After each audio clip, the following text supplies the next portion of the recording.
Welcome to MINDSHOCK. This is your host, Bruce McGuire, and we have even more Andrew Tate coverage. Is Andrew Tate the new Alex Jones? As we continue to examine whether or not Tate is some kind of CIA asset or otherwise, how funny he is as a comedian, out of context or not, and many other subjects within the conspiratorial world. In typical MINDSHOCK fashion, with logic and reason at the forefront, I'm, of course, your host, Bruce McGuire. And if you want to help support the MINDSHOCK podcast, you can donate to our PayPal. Check the link in the description. Make sure to subscribe, like, and share Twitter, Facebook, Reddit, and Patreon. You can also become a YouTube member right here on YouTube. Questions, comments, theories, thoughts, suggestions, rebuttals, debunkings of any kind, drop them in the live chat if you are live, or in the comments section if you are not live. Welcome, Scott Hawkins.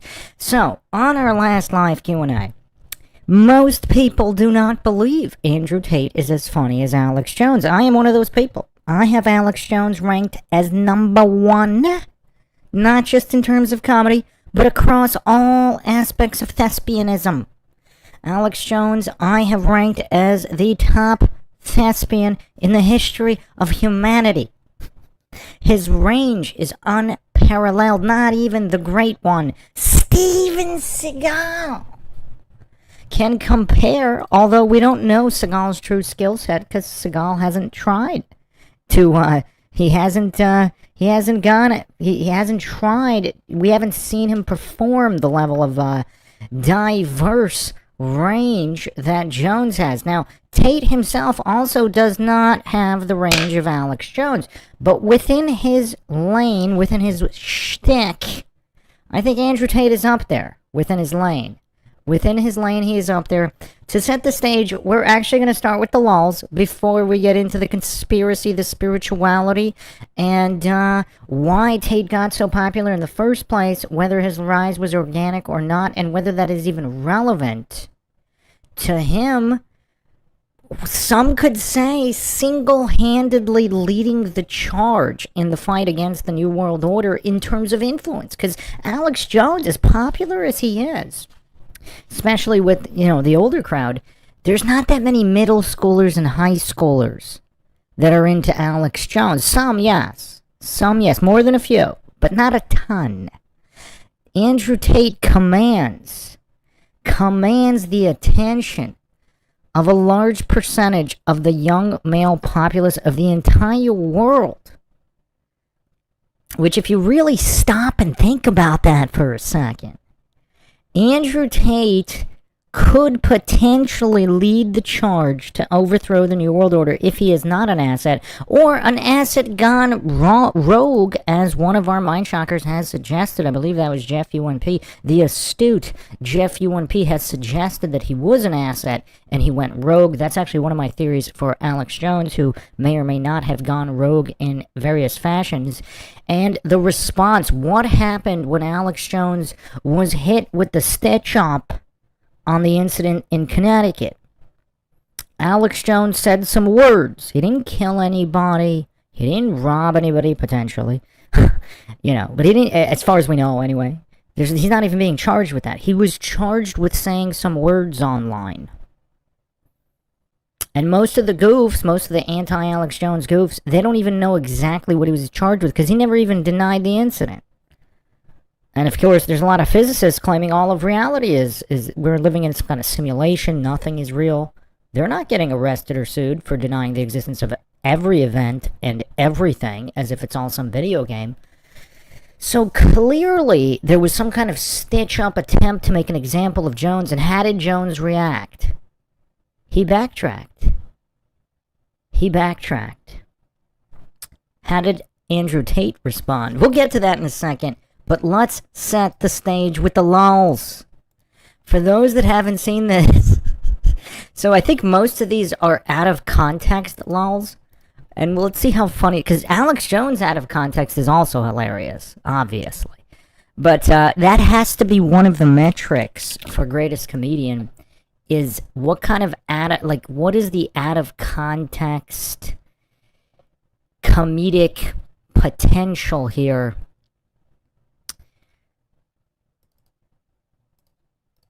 So, this is Andrew Tate in random Zoom meetings. So people are playing clips in random Zoom meetings here.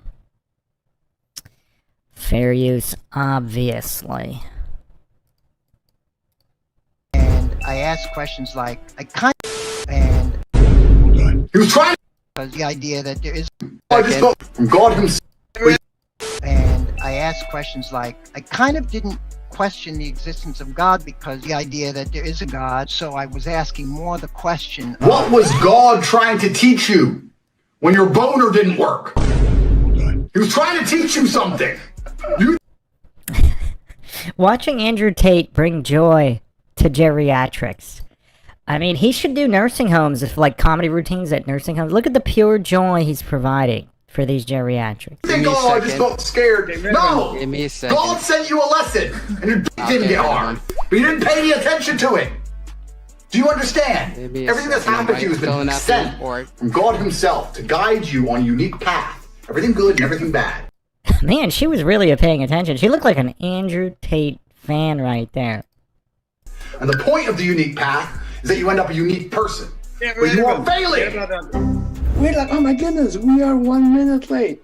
We have all the functionaries. I think that Irene might be jumping in very soon. I just know that dude doesn't get laid. Oh, at all. Never. Porn addict. Yeah, porn addict. Bummer. Okay, serial masturbator. But the dudes who get laid go, that's clearly role-playing. Man, that's clearly role-playing. Okay, there we go. Hi, Dan. Dating for moms 50 plus. This is going to be interesting. Yeah. How many buttons to push? Hi. Austin, would you mind turning on your camera? Because this is a group for women, frankly. Oh, Lord. Stop dancing in clubs. You think it looks sexy, it ain't sexy. We don't want to see you twerking. We don't want to see you dancing. Men don't like those outlandish women. You being out there on the She's definitely learning something. dance floor in front of 5,000 men, overconfident, shaking your ass, is not the kind of thing a man wants to see. Look at the bewilderment. Oh man, the funny thing is they could probably learn a lot. We don't want to see that. The more confident you are in those scenarios, the least attractive we are to you. Now, I know you may be sitting there going, oh, but when I dance, guys like me. They want to bang you, cool, but they don't like you as a person. A webinar, if you want to call it, a webinar. So that was Austin. Hello, Austin Reeves. Come on and introduce yourself. I'm a retired old man. 5 years I've been sitting around smoking cigars and fucking bitches, which are better looking than the fucking girl you're advertising anyway. Really? I will.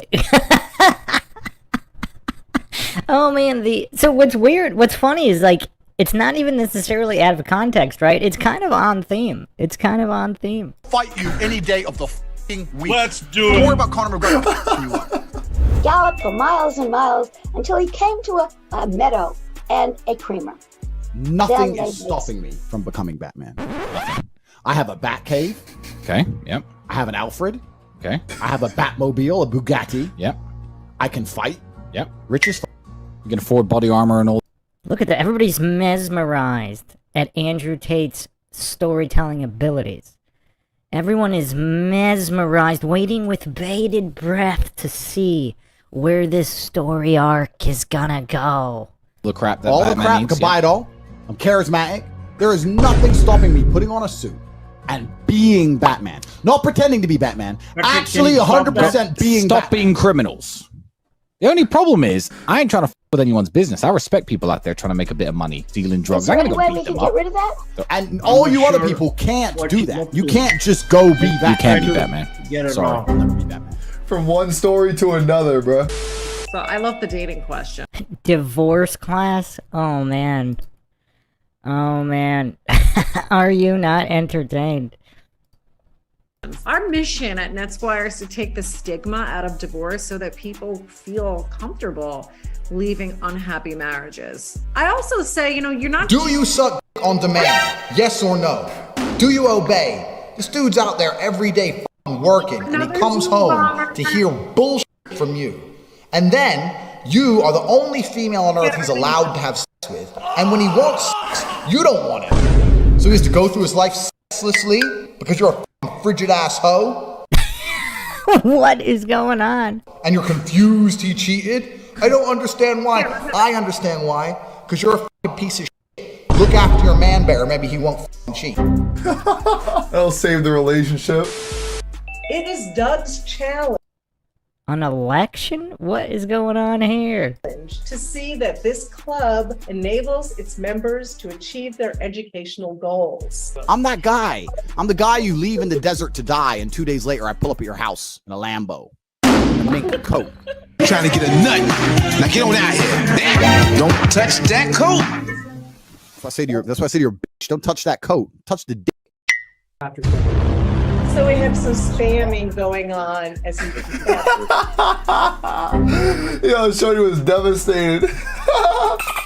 I don't know who this kid is here, just dropping Andrew Tate clips into all these Zoom meetings, but this is funny. This is funny. Flap off if you don't crack a smile here. I mean, I don't know, we're gonna have to rethink the very nature of the definition of comedy. It's a great way to release resistance. Any other fun stories? And it's some big black dude from knows where. The deep, dark Sahara. He was as dark as the night. And when he walks in, it goes into full depravity. Because as you know, all these cucks and these weirdos like the idea of their wives getting f***ed by black guys. I don't know why, but that's just how it is. Okay. Thank you for announcing yourself, Patrick. Welcome. And I'm saying this, and I'm not being racist, because I'm half black, but all the brothers out here know I'm telling the truth. These motherfuckers don't care. Black dudes will f*** anything. They don't care. He came into the party. I was disgusted and upset by what I saw. To him, it was like a candy shop. The excitement in his eyes. He loved it. So this big black dude, now naked with his boner, is running around having one girl for like 10 seconds, another girl for a minute. Very interesting. That is. I've never had that happen. They're just absolutely mesmerized. Of course not. They're Pet owners webinar. Man, there's a lot of interest groups out there. The internet's a very interesting place. A very interesting place. Nobody's got any comments on Andrew Tate's sort of out of context comedic ability. my two surviving cats. My little Silky, the black one, died after 14 years, but she had a good life. She still sends me pictures of him, so... Only a cat-owning bitch would complain to the police about a fucking joke. Fine, you're upset you lost your cat. Fair enough, yeah, the joke may have been a little bit, risque. You might want to use a cube-shaped gemstone to help you experience, because cubes give you a good, solid foundation for starting something new as well. You're a worm and God hates you, basically, and you're a dickhead and you're not listening to him. Anything else?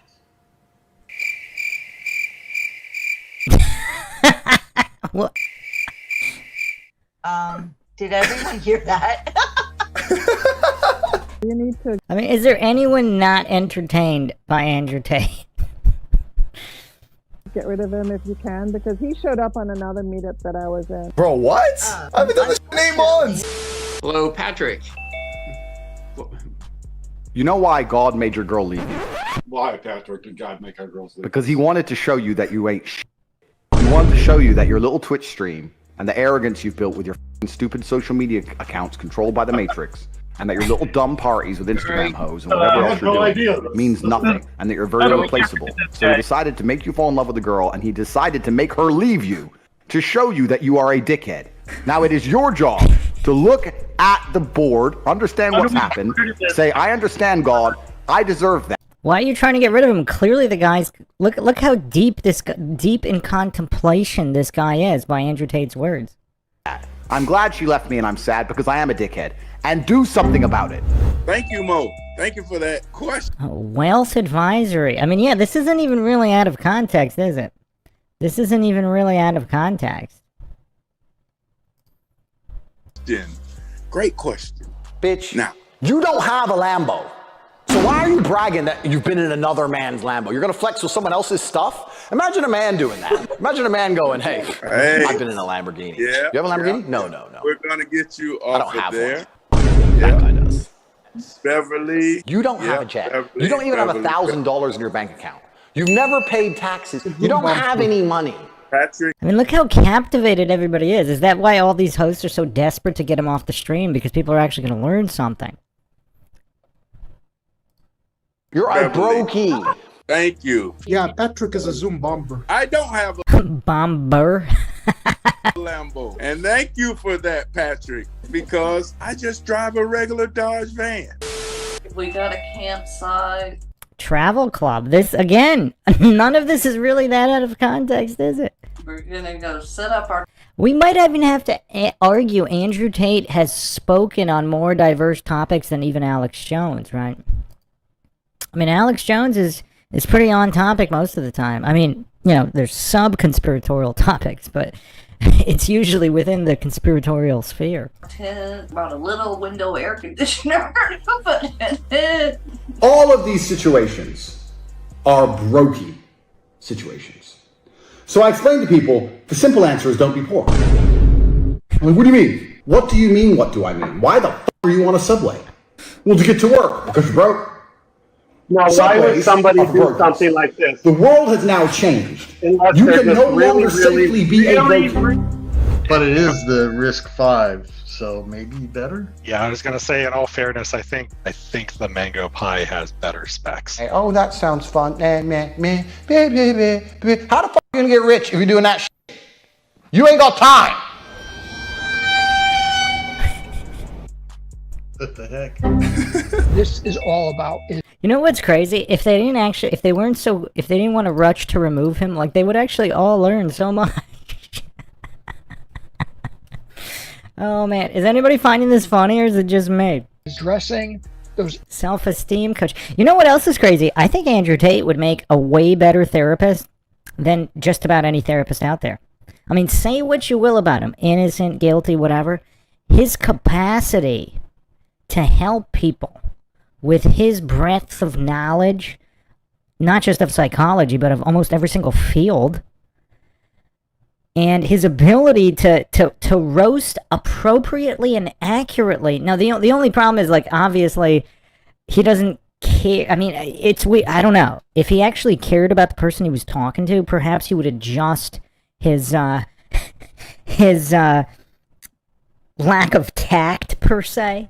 But yeah. Issues that you have. But I want to use today as a launching pad to understand who you are, what you're looking for, can help you. Everybody loves Top G. All the women want him, the men want to be him. That's who I am. My unique life path has resulted in me being a super unique person. And your unique life path has resulted in... Look how threatened he is by somebody actually giving possibly way better information than he.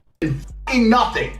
You're still a up, and you're still average, and you're still a loser. The best story you could possibly tell... Oh, that guy knew what was up, and he knew he had to change. Tell me about the happiest day of your life would pale in comparison to my average Tuesday. And it's your fault! I mean, look how captivated they all were, though. If the host wasn't so ego-threatened by Tate, he would have let him speak, right? Like, look at the amount of benefit that could have been provided. Welcome, Chin Chin. Only 1.5. Feminism class. This is gonna be good. This is gonna be good. Getting in. Yeah. Patrick, you need to show your video. Shut up! Oh, fuck. Sorry. Hold on, because they got the goddamn... Sorry. I'm saying you have to hurt them, but it's just something about the sword. Makes you less likely to just listen to If every man on earth walked around with a sword, females who have been emotionally manipulated try and manipulate the men won't listen. That'll make the female have more respect for the man. Oh my God. And most of the issues of the I mean, look how captivated everybody is by what he's saying. World would basically go away. I'm Jamie. Oh man, LGBT women meetup. Oh man. Oh man, Malcolm in the chat says, okay, I'm laughing. I mean, I actually think Tate's sort of out of context ability, but it's not even really out of context. I think his out of context or out of context adjacent ability might actually be greater than Alex Jones. He might beat Alex Jones in this category, possibly only this category. I'm with... And actually, I don't know. I think Andrew Tate is better at roasting people than Jones. I mean, Jones calls out the filth, the rabble, all that pretty well. But I think Tate is funnier at the roasting than Jones. Jones is funnier at literally everything else, but... Fearless Dallas, I'm a board member for women and gender minorities through 101 counseling. The only thing Spider-Man's doing is sitting at home jerking off. How are you a superhero if you're sitting at home jerking off? Fucking loser. Spider-Man is a dork. There's nothing admirable about Spider-Man. I'm sorry. Did everybody hear that, or was that just me? Yep, no. What was that? I apologize. Oh, sorry. Okay, that was truly out of context, I believe. Unless he's meaning something else by Spider-Man. Yo, is he getting a kick out of this? Unwanted crasher. Welcome, everybody. I'm really excited to be. NFT class for the elderly. Oh, man. Oh, man. Are NFTs still popular? Are like, is this still ongoing, this NFT class for the elderly? Here with you. My name is Adam Nordell. I'm also now an employee of a He doesn't look elderly. profit. You're fucking broke. You don't have a fucking thing. Not compared to me, have you're nothing mute. but a brokey, a peon, a peasant. Selling your fucking PDFs like a... I don't understand how people are not instantly furious when they watch me excel. I surpassed you in nearly every metric that humanity can possibly measure. Not only am I richer than you, I'm also smarter than you and funnier than you, more charismatic and taller and stronger. I'll kick the fuck out of you, I'll steal your bitch. I'll pound her next week. How Wow, that old guy did not know what was going on. do you accept these things? Have any lies been detected, though? Have any lies actually been detected? With you as a man, how do you tolerate this? Yeah, so we're looking at right now a price point of $349 for the device, building out that 24/7 analyst support, at like ADT. I will not have sons who are too busy buying NFTs and saying, "Oh, I made a little bit of money," and have skinny alarms and go to crypto conventions. Looks like we got Zoom crash. I will not have nerds as children. I refuse to have a nerd carry the name Tate. If my son is a nerd, one of us has to die, him or me, and I'll challenge him to Mortal Kombat. I think it should be you. Okay. 5. Did that guy say, I think it should be you? On who's gonna die? What? That guy was mouthy. Minutes later. It's about, I don't have that number. Hello, Patrick. Welcome. Yeah, Shawty's stressing already. Hi, Patrick. Would you mind saying evening? And I was outside Knitting club. Can you imagine Andrew Tate at a knitting club? with the girls, and a few other people were trying to get them walk-in early enough. Top G in a Bugatti. I'm gonna step into the party. That's not real at all. Cobra gonna tell me, say she want me, richer than average, so them happy look for me. You know that I'm saucy. Oh man. Oh man, that was truly out of context. That was truly out of context. I'm curious, did folks find it difficult to get the link? Yes. Watching Tate just like trigger normies is also kind of funny. Like all these normie people, I mean, maybe they're really nice people, but you could tell like they're not actualized humans, right? Like they're so suppressed. Like the bootlicking is so ingrained, the statism, the scientism. No offense. It was racist, degenerate, insensitive. I'm curious, did folks find it difficult to get the link? Yes. It was racist, degenerate, insensitive, immature, All right. poorly delivered. It was fucking awful. How do we kick Patrick out of here? Presbyterian in you. Oh, depression group. Oh, man. Yeah, Tate's been highly controversial within depression, but again, it's kind of hard to argue against his position that even if he's wrong about depression existing, that he's better off by not believing in it. Which is curious. We might have to... I mean, I don't know if I want to go over that now, but that is curious. I started to see a lot of things that didn't add up between my training. How can I feel depression when I could squeeze my own hand hard enough to break my own bones? Come on, Dylan. How can I feel depression when I've smashed and destroyed 68 people's faces in front of me? Men who thought they could test me in fair combat. He said, come on, Dylan. Definitely. Yeah, I think Cassie's development is interesting. There's definitely a theme of wanting the approval of men, feeling like she has to use her sexuality to be loved. The most stupid thing you can do is leave him. You're gonna leave the man you love, the man you were head over heels in love with. You're gonna leave him and find another man who you don't love, who's still gonna cheat on you. So I would like to learn how to communicate in front of people. Hilariously, I'm a YouTuber, but in front of people, I just quiet, I clam up. Well, I think Tate could help you with that. Well, you're getting stream sniped, shorty. Yeah, as I mentioned, I've been podcasting and running a YouTube channel for, gosh, like 8 or 9 years now. He getting stream and my sniped first too. couple You're not years safe, my boy. interviewing. I'm that guy. Don't try and cancel Tate. The Matrix is trying to silence me. I'm not some f***ing nobody. They understand when the Matrix attacks, and they understand that the Matrix attacks because it knows I am powerful and influential. Stage 2 is commencing. Can we remove him? Look how triggered these goofs are. What's interesting, though, is look at a lot of these NPCs. Even some of them are captivated by him, right? They're not necessarily annoyed. Like, this girl looks genuinely curious as to what he is saying. Sarah, what is that? Is that sweat on the brow? What is that? That's not cool. I had to put on some salt and pepper. Hi, Patrick. Welcome. We invite you to come on camera. I am a gift to females created by the one above. That's what I am. So what am I going to do? Stay at home and bang a 6 and save my money? No.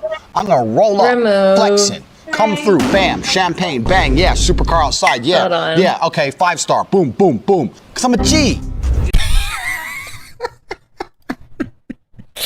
Oh, man. Oh, man. Shut it down and we come back in. You're right. Oh, is this the girl from the Gideon clip of last summer? Oh my god. Excuse me, I'm sorry. I'm sorry. Andrew. Should we pray for him? I think so. He looked like he was in distress. So you actually lose. Self-defense classes give false hope to dumb hoes. They should all be outlawed. Shorty ran off the block. So this is a visual progression editor built on Unity. So the way that these conditions work. She says, you're broke! Shush! Tate's here. He's buying all of it.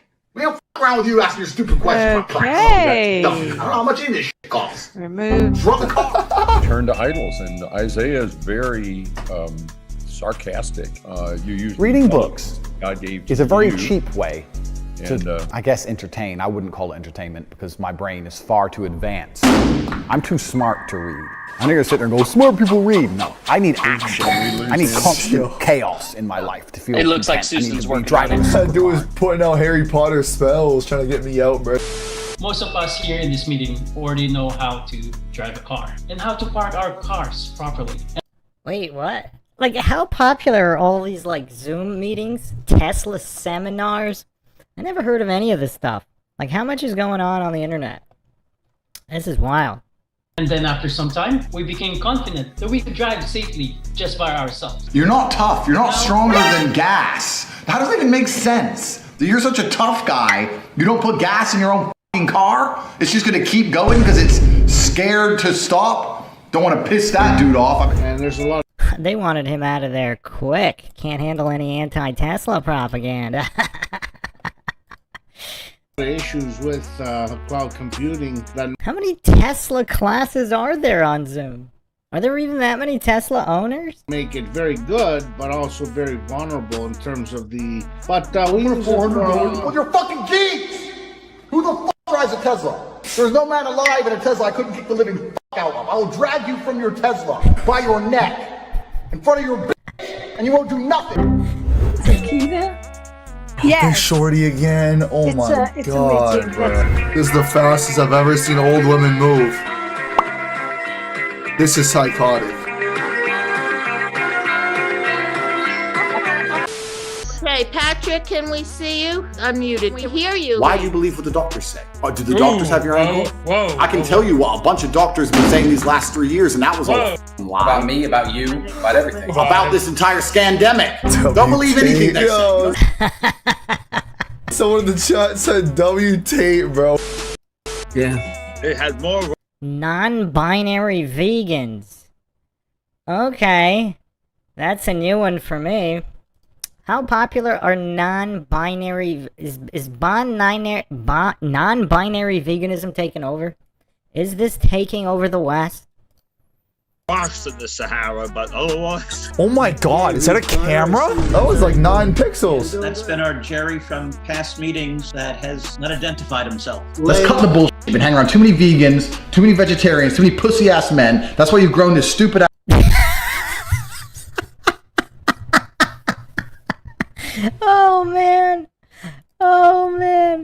This is hilarious. Ass attitude, thinking you're special. Oh, I'm Clara. I'm a feminist. As soon as you say you're a feminist, any man who continues to talk to you is a bitch. If we went on a date and you said I'm a feminist, I would just say, okay, back in a minute. I'd stand up and I'd walk. That'd be That guy drinking his tea or coffee or whatever, that was hilarious. That guy seemed like he was listening. He was all ears. He was all ears. And you know what's hilarious about some of this, I don't know, what do you call them? Stream bombers or whatever? They really get exposed to information that they otherwise wouldn't get exposed to, and it could shatter their worldview. So I actually think that's a good thing, too, especially because in most of these, at least half of the people in the stream, they actually seem really interested in what he's saying. It's like he's connecting to their subconscious.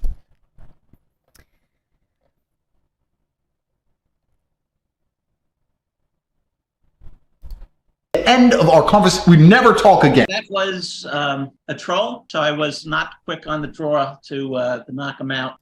That guy's a soy maxer. You can hear the soy in his voice. Oh, can't find me. A few inches later. I'm gonna get a bunch of my ghost friends. We're gonna have a ghost party in your house. We're gonna appear right in front of you. We're gonna fuck shit up. Lock doors, and it's going down. We're smashing up all your shit. We ain't playing games. We're playing loud rap music. We're gonna get ASBOs. The whole environment's gonna hate us. Everyone in the apartment block's gonna fucking leave because the parties I'm throwing on a fucking ghost. I am fucking up your life. He's pretty good on his back. What? This might be more comedy than some of these old people I've ever seen. Yo! Let's be honest. Let's cut the crap here. Every man knows he wants to fuck lots of girls, but they don't think they're allowed to fuck lots of girls, so they all pretend they're not allowed. Every man wants to fuck lots of chicks. It's normal. There's nothing wrong with fucking lots of chicks. I'm discussed since the dawn of human time. Men have always fucked lots of chicks. That's unbelievable. Wait, that's unbelievable? This is a shock to them? This is a shock to them? What is going on? Dylan Brooks. Chris is helpless. He's geeked out right now. He's gonna keep coming back with different names. I'll just have to close things down. You're trying to make me feel bad now. I only have one account and name, you fossil, but whatever, I'll just go. So, we're discussing how do we attain happiness? I mean, if we God willing, Yes. inshallah, your son will be on a Twitch stream getting bullied by my son. It'll be beautiful. It'll be like the circle of life.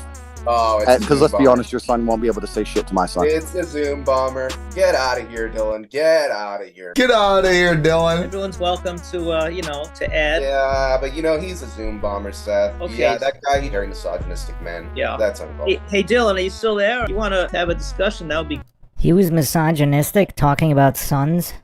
What? What? great. Maybe I don't need this shit. I don't need subs and likes and views. I don't give a fuck about any of it. My life is perfectly fine with my jet, my 30 cars, my 25 women, and all my sons. I don't need any of this crap. Yeah, Dylan, you can go ahead and fuck right off, right? That guy got triggered. All right. I'm sick of this shit, Seth. I come on this app just to have a good time, to relax, and to sit back and chill. And people like Dylan come and ruin my experience. I fucking had it, Dylan. All right, guys. Hey, listen. Hey, you want to take your conversation somewhere else, the two of you? Why don't the both of you have your private Zoom meeting? Before we get into the final uncensored bonus clip at the end of the video, be sure to drop a like and comment down below. It helps me see what you guys are looking for if you guys want more Zoom content. As always, if you want to repost content from this video or other videos on my channel on TikTok, you're welcome to do so as long as you credit me. If you're looking for more Andrew Tate Zoom trolling videos, I got two of my thanks to Andrew Tate Zoom. Obey. End up going to check him out. And without further ado, let's get into the final clip of the video. Let's get it. Yeah. Do you suck dick on demand? Yes or no? Do you obey? This dude's out there every day f***ing working, and he comes home to hear bullshit from you. And then you are the only female on earth he's allowed to have sex with. And when he wants sex, you don't want it. So he has to go through his life sexlessly because you're a f***ing frigid ass hoe and you're confused. This host thinks he's hilarious. Is she not booting him because he thinks he's so funny? This is the host. She's not kicking him. She wants to wait to see what else he's gonna say. He cheated. I don't understand why. I understand why. She is so entertained. Look at the woman on the top left and looks like the bottom right and the guy in the bottom left. They think this is hilarious, and the guy bottom right. Everyone else, and the guy in the mustache maybe, everyone else just looks triggered. Because you're a f***ing piece of shit. Look after your man. There's your Zoom bomber right there. Alright, so clearly, I think Tate's comedic ability is definitely underrated by many. But let's get into the conspiratorial angle. And, yeah, let's do a quick recap. Everything that's happened with the recent arrests. This Caliber Show clip, shout out here, obviously it's fair use. Just a quick rundown that's not super biased, which is kind of rare. Andrew Tate situation couldn't get worse. It just did. I love getting arrested. I love going to jail. I love it. You're like, I want to go back. So here's the thing. See, look at the difference between Alex Jones and Andrew Tate. So if Tate is organic and not an asset, and I'm not claiming he is or he isn't at the moment, I think his rise, after reviewing more information, because I actually didn't even know that much about him. It's all curious too, because since his canceling and arrest, he's become way more popular than before. Like, I know he was the most Googled man in 2022. I don't think I knew who he was back then. So, I mean, maybe I had seen little clips. I thought he was just maybe a random YouTuber, like comedic YouTuber, prankster. I had no idea who he was. Only after the cancellation, and then all the it's like every time he's arrested, he gets more popular. It's like the Streisand effect. So, I don't know. Maybe he became an asset at some point, and now he's an asset gone rogue. But how interesting is his reaction? It seems like Alex Jones started tiptoeing around issues. And technically, did he not apologize for the incident in Connecticut? He walked it back. Tate, not only does Tate double down, triple down, quadruple down on everything, he throws it in their faces.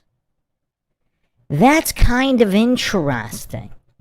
That's kind of it. And can you imagine if he gets out of prison again? Can you imagine the tirades? That's the true heartbreaking thing. I don't want to be on a private jet to Hong Kong.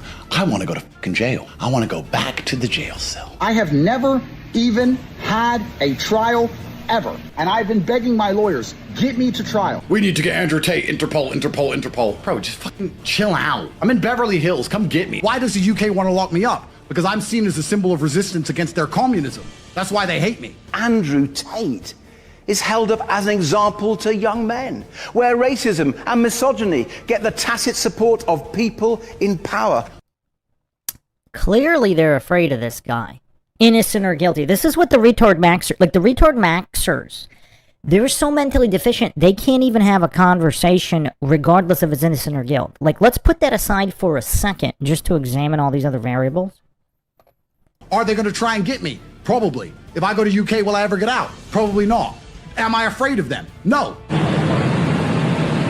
One second. Andrew Tate and his brother Tristan are drowning in a world of trouble that they thought their rich and powerful friends could save them from. Any man who just makes his calls and sticks to them. I mean, I don't know where he hallucinated that their rich and powerful friends would save them. I mean, I don't know. I guess this is kind of biased, but because there were some comments made that he's close to the Trump family or whatever. But I find inspiring. I love Trump. I think he's super inspiring. Donald Trump, what's your opinion on him? I love Trump, man. So here's the thing, too. This is something I find very interesting about Tate that Alex Jones doesn't really do.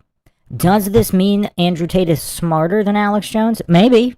I think Alex Jones is pretty smart, but I think even Alex Jones did not anticipate a lot of what happened, regardless of whether he was or wasn't an asset. Because some assets that are sacrificed, they didn't even see it coming. They think they're an asset. They think they're going to be protected.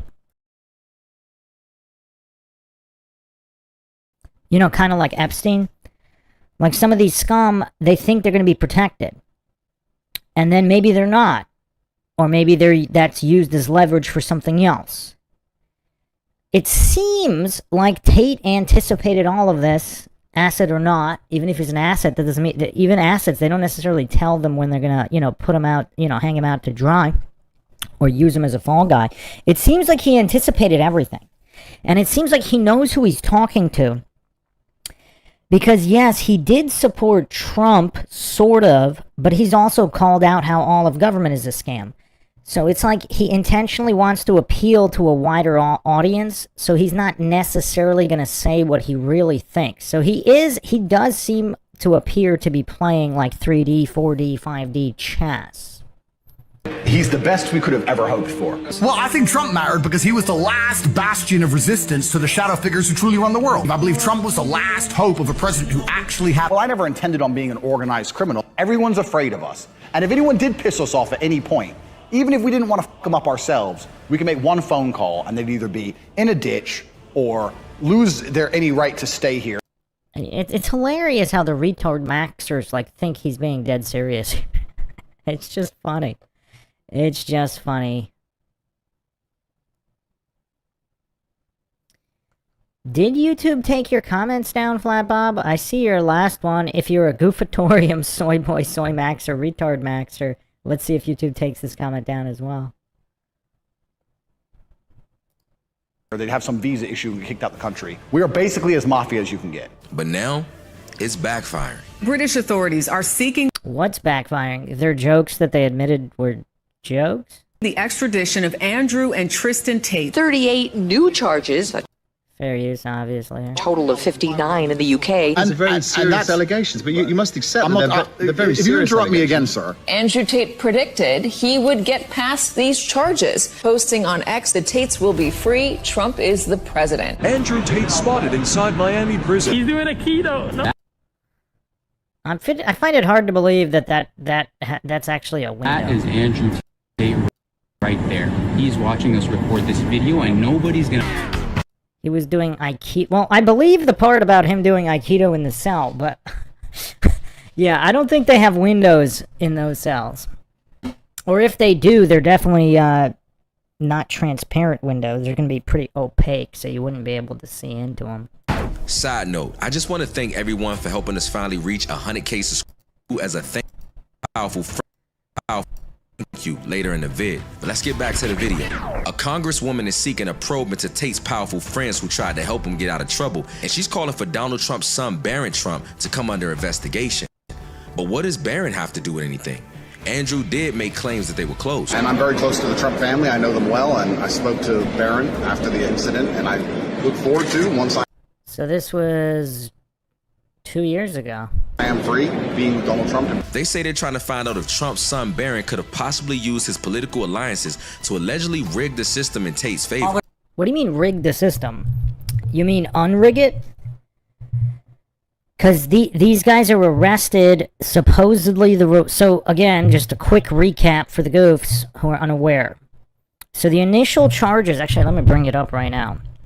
Because it's so obvious how propagandized media works, but all these retard maxers, they hallucinate that everything on the idiot box is reported, or even, on social media now, is reported as accurate. I mean, think about the level of goofery to hallucinate anything in the mainstream is accurate and to take it on face value. Now, maybe it is, maybe it isn't, but to pretend it is, after the documented history... Like, I mean, how often is something reported in the mainstream accurate? Like, the level of goofery. I mean, it's crazy. It's crazy. Hold on a second here. Let's get all the charges and the dates on screen here.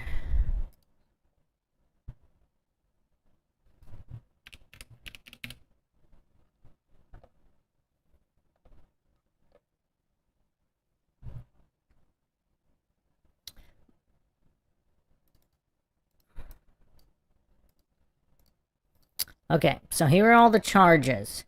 So the charges go back to July 2010. 2010.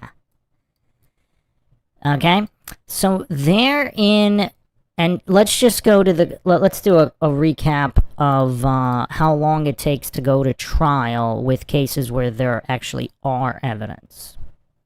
Because this retard maxer is saying something's rigged in their favor. Clearly everything's rigged against them, even if they're guilty. So in the UK here, it takes 9 to 15 months on average due to court backlogs or whatever.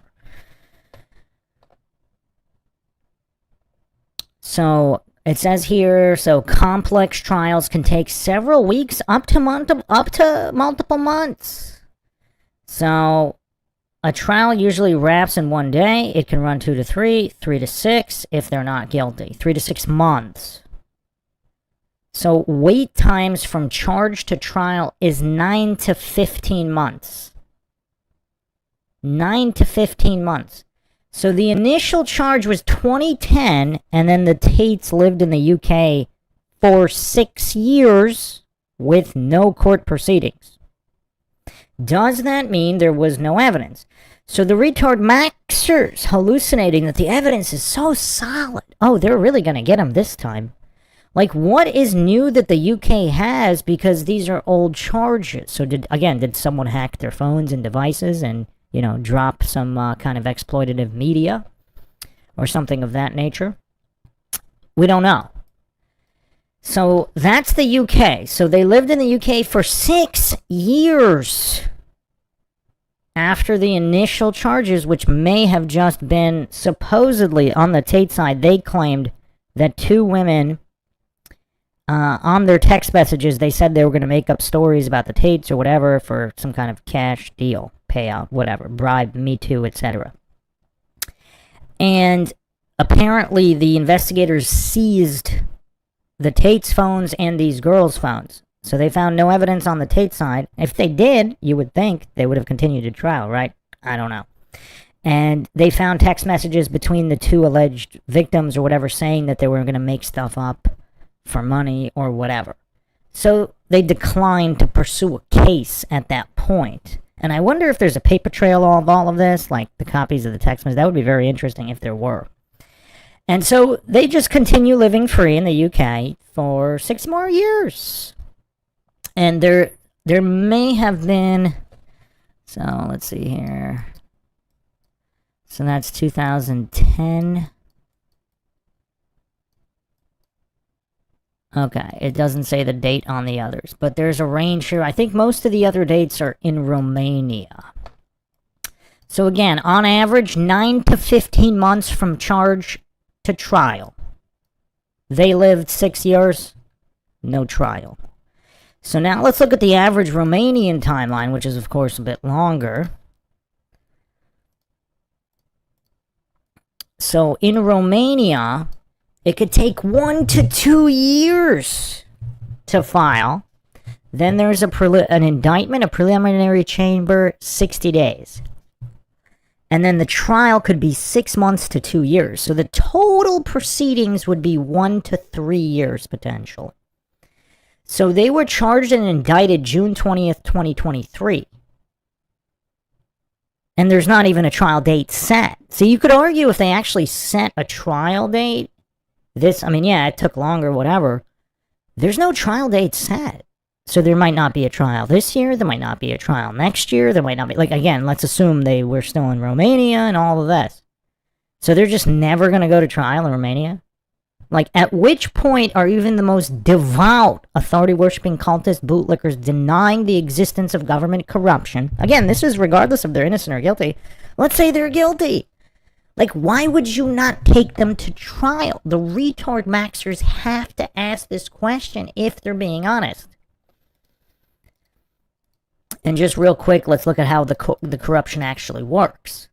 So in Romania, the risk of corrupt police and prosecutors from framing or wrongfully convicting innocent people is driven by systemic pressure for high conviction rates, fabricated evidence, and a severe lack of accountability. While the country's high-level judicial crisis focuses largely on powerful elites buying immunity, like, for example, not being arrested in the first place, not sitting in prison, not having any of these proceedings. That's how that corruption works for the goofs that are hallucinating. Oh, well, he's rich. Well, if he's rich and he was going to pay everybody off, how did he get arrested in the first place multiple times and sit in prison? It's kind of weird. Ordinary citizens face a different vulnerability, a punitive system which police and prosecutors sometimes coordinate to secure a conviction at all costs, regardless of actual guilt. And this is from the BBC as well. This is the corrupt UK exposing the corrupt Romania. The primary mechanics behind wrongful convictions and police prosecutorial misconduct stem from specific structural vulnerabilities. Systemic drivers of wrongful conviction, the conviction rate metric culture. Prosecutors in Romania have historically operated under heavy institutional pressure to maintain exceptionally high conviction rates. often exceeding 90 to 95%.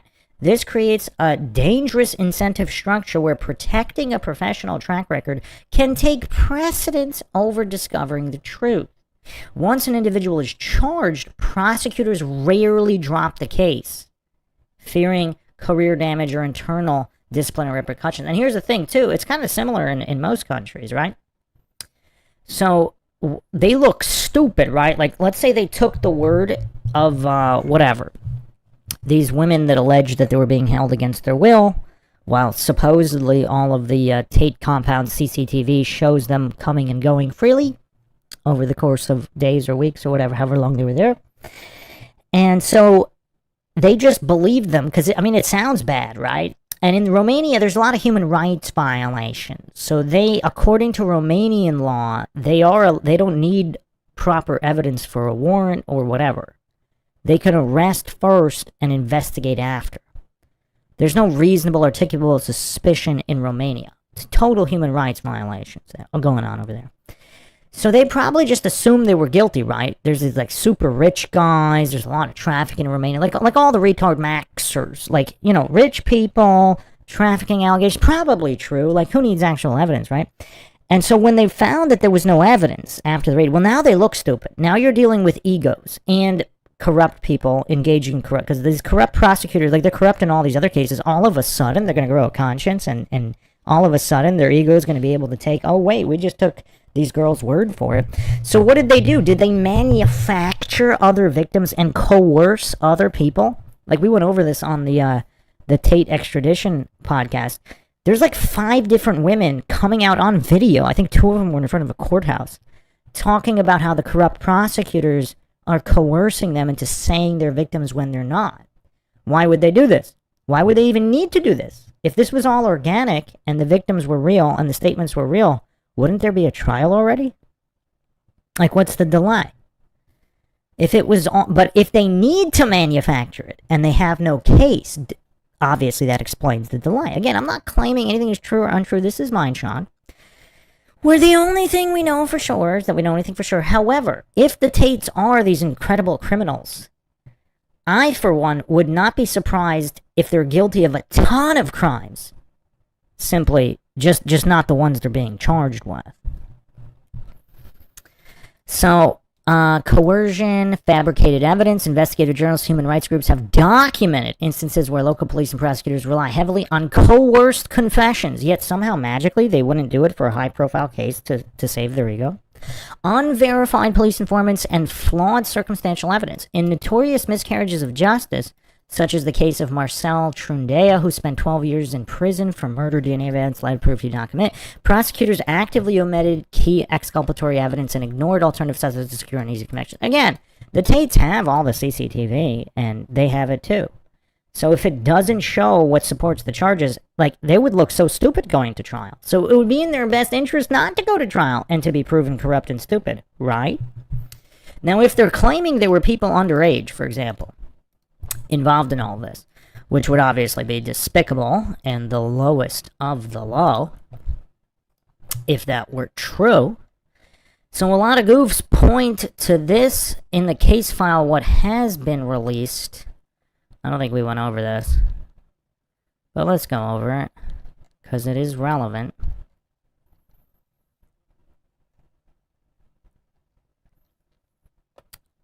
And again, a lot of these Tate derangement syndrome retard maxers, they're clearly illiterate because they don't understand what an allegation of an allegation is. So we do have supposed transcripts of people saying things and then what the prosecutors said people said. It's not rocket science. If they're used to doctoring testimony and changing it to say something it didn't originally say, well, they wouldn't want a trial where that could be shown to be true, right? I mean, this isn't rocket science. Like, this stuff is pretty easy to understand how corruption works. So, alright, hold on a second here. Let's see. Why? Okay, here it is.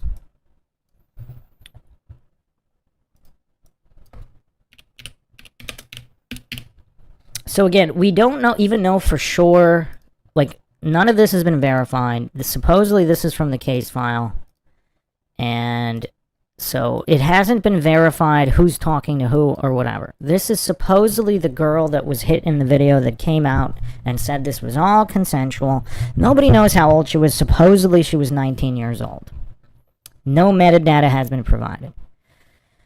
So here it's stating that she was born, supposedly her father is stating that she's born September 25th, 97. Again, in any real trial, someone saying when somebody was born, that's not real evidence. Like, you need a passport, you need to drive, like, you need some kind of government documentation, a birth certificate. So someone saying something is not evidence. Like, the retard maxers think that, oh, this person who claims to be her father, maybe he is, maybe he isn't, gave a birth date. Okay, sure. So, daughter currently lives at whatever address, comes home at most once a year. And then there's an indecipherable signature here. So maybe it's him, maybe it's not. And so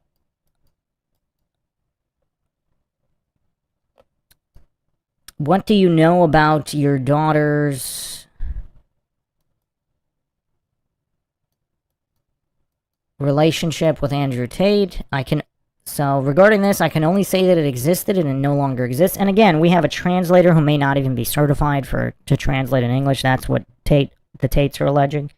So you have here, and supposedly like the psychiatrist or whoever, they never even met with the alleged victims, but they just signed stuff anyway because prosecutors told them to. When you have this level of corruption, like, that's not evidence. Like, the retard maxer's hallucinating. This is all bulletproof evidence. Like, but if it's all fabricated, that would explain why it hasn't gone to trial, wouldn't it? Because if Tate's lawyers can all clearly show how it was all fabricated, how could they ever allow this to go to trial? So it says here, I only met Andrew twice. When I met him in person, okay. I don't remember when it was. At what age did your daughter leave her parental home? And so there's an improper translation with a pronoun. He left when he was about 18 or 19 years old and went to England. So how is this proof that she was underage? He's saying she was 18 or 19 when she left. And there's also no year when she left to be able to match up to the video. So there's literally nothing.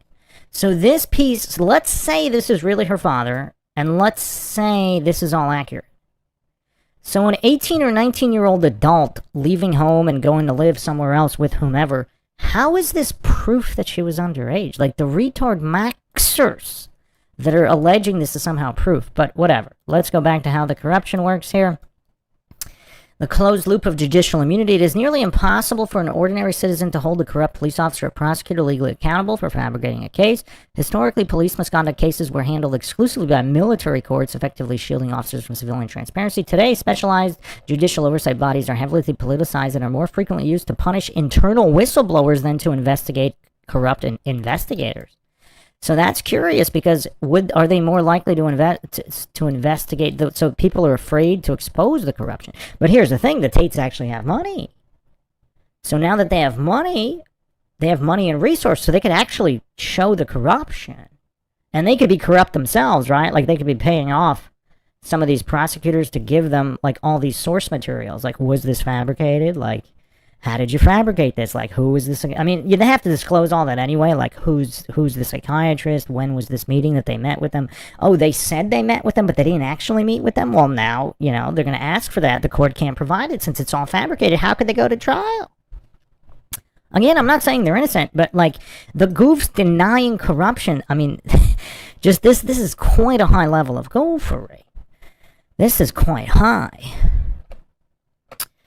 Culture of bureaucratic impunity. Unlike in Western legal systems where prosecutors can face severe civil or criminal penalties for egregious misconduct, such as hiding evidence, Romanian magistrates are rarely penalized for judicial errors.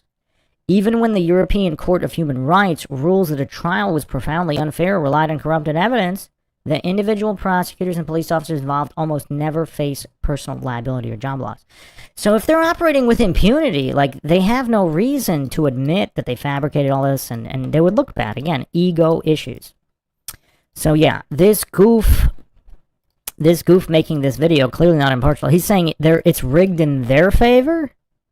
Or did they try to use the Trump administration influence to unrig this? Told me that Barron admired the Tates, and he said that he and Barron called Andrew together and discussed the Tates case. When we reached out for comment, McBride called our reporting on the relationship between Andrew and Barron. Everyone was expecting the president to bail out Andrew Tate after he professed his undying and bail out? What do you mean bail out? He was held without even any pursuit of trial on potentially fabricated evidence. So bail out from corruption? Yeah, I guess that's better phrasing. Like, even if he's guilty to all the triggered groups, I'm not saying he's innocent. I'm saying let's call a spade when observing the corrupt Romanian justice system and the timeline of the UK charges. Loyal support for Donald Trump, but the White House has come out and said that they will not step in to stop Tate from being extradited. Danny. Thanks, Caroline. And again, that doesn't mean he's being extradited, because there's a whole process for this. So even if they don't step in, that doesn't mean he's actually going to be extradited. But if they did step in, they could, you know, obviously make this happen a lot faster. And obviously his rights are being violated for due process, because if you go, and this isn't just U.S., like the UN Declaration of Human Rights, which we've gone over many times. And maybe we should go over it again, just in case the, you know, Tate derangement syndrome goofs that are spiraling on Twitter since his arrest.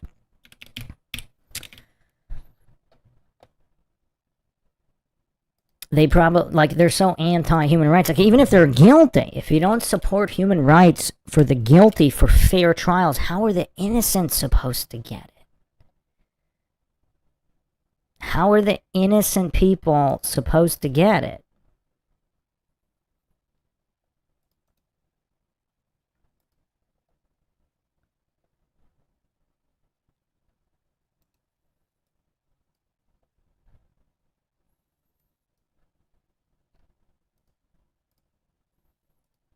Trump or the administration, do they have any plans to intervene in the extradition process for the Tate brothers? No, we've already answered that question. They say that some of Tate's friends are now trying to pressure Trump to help Tate, claiming he owes them. Donald Trump, you owe Andrew Tate and Tristan. You owe them. I'm just gonna straight out say it. Other people might not want to, you know, hear that or say it, or, oh, I'll lose opportunities. Oh no, Mega's gonna get.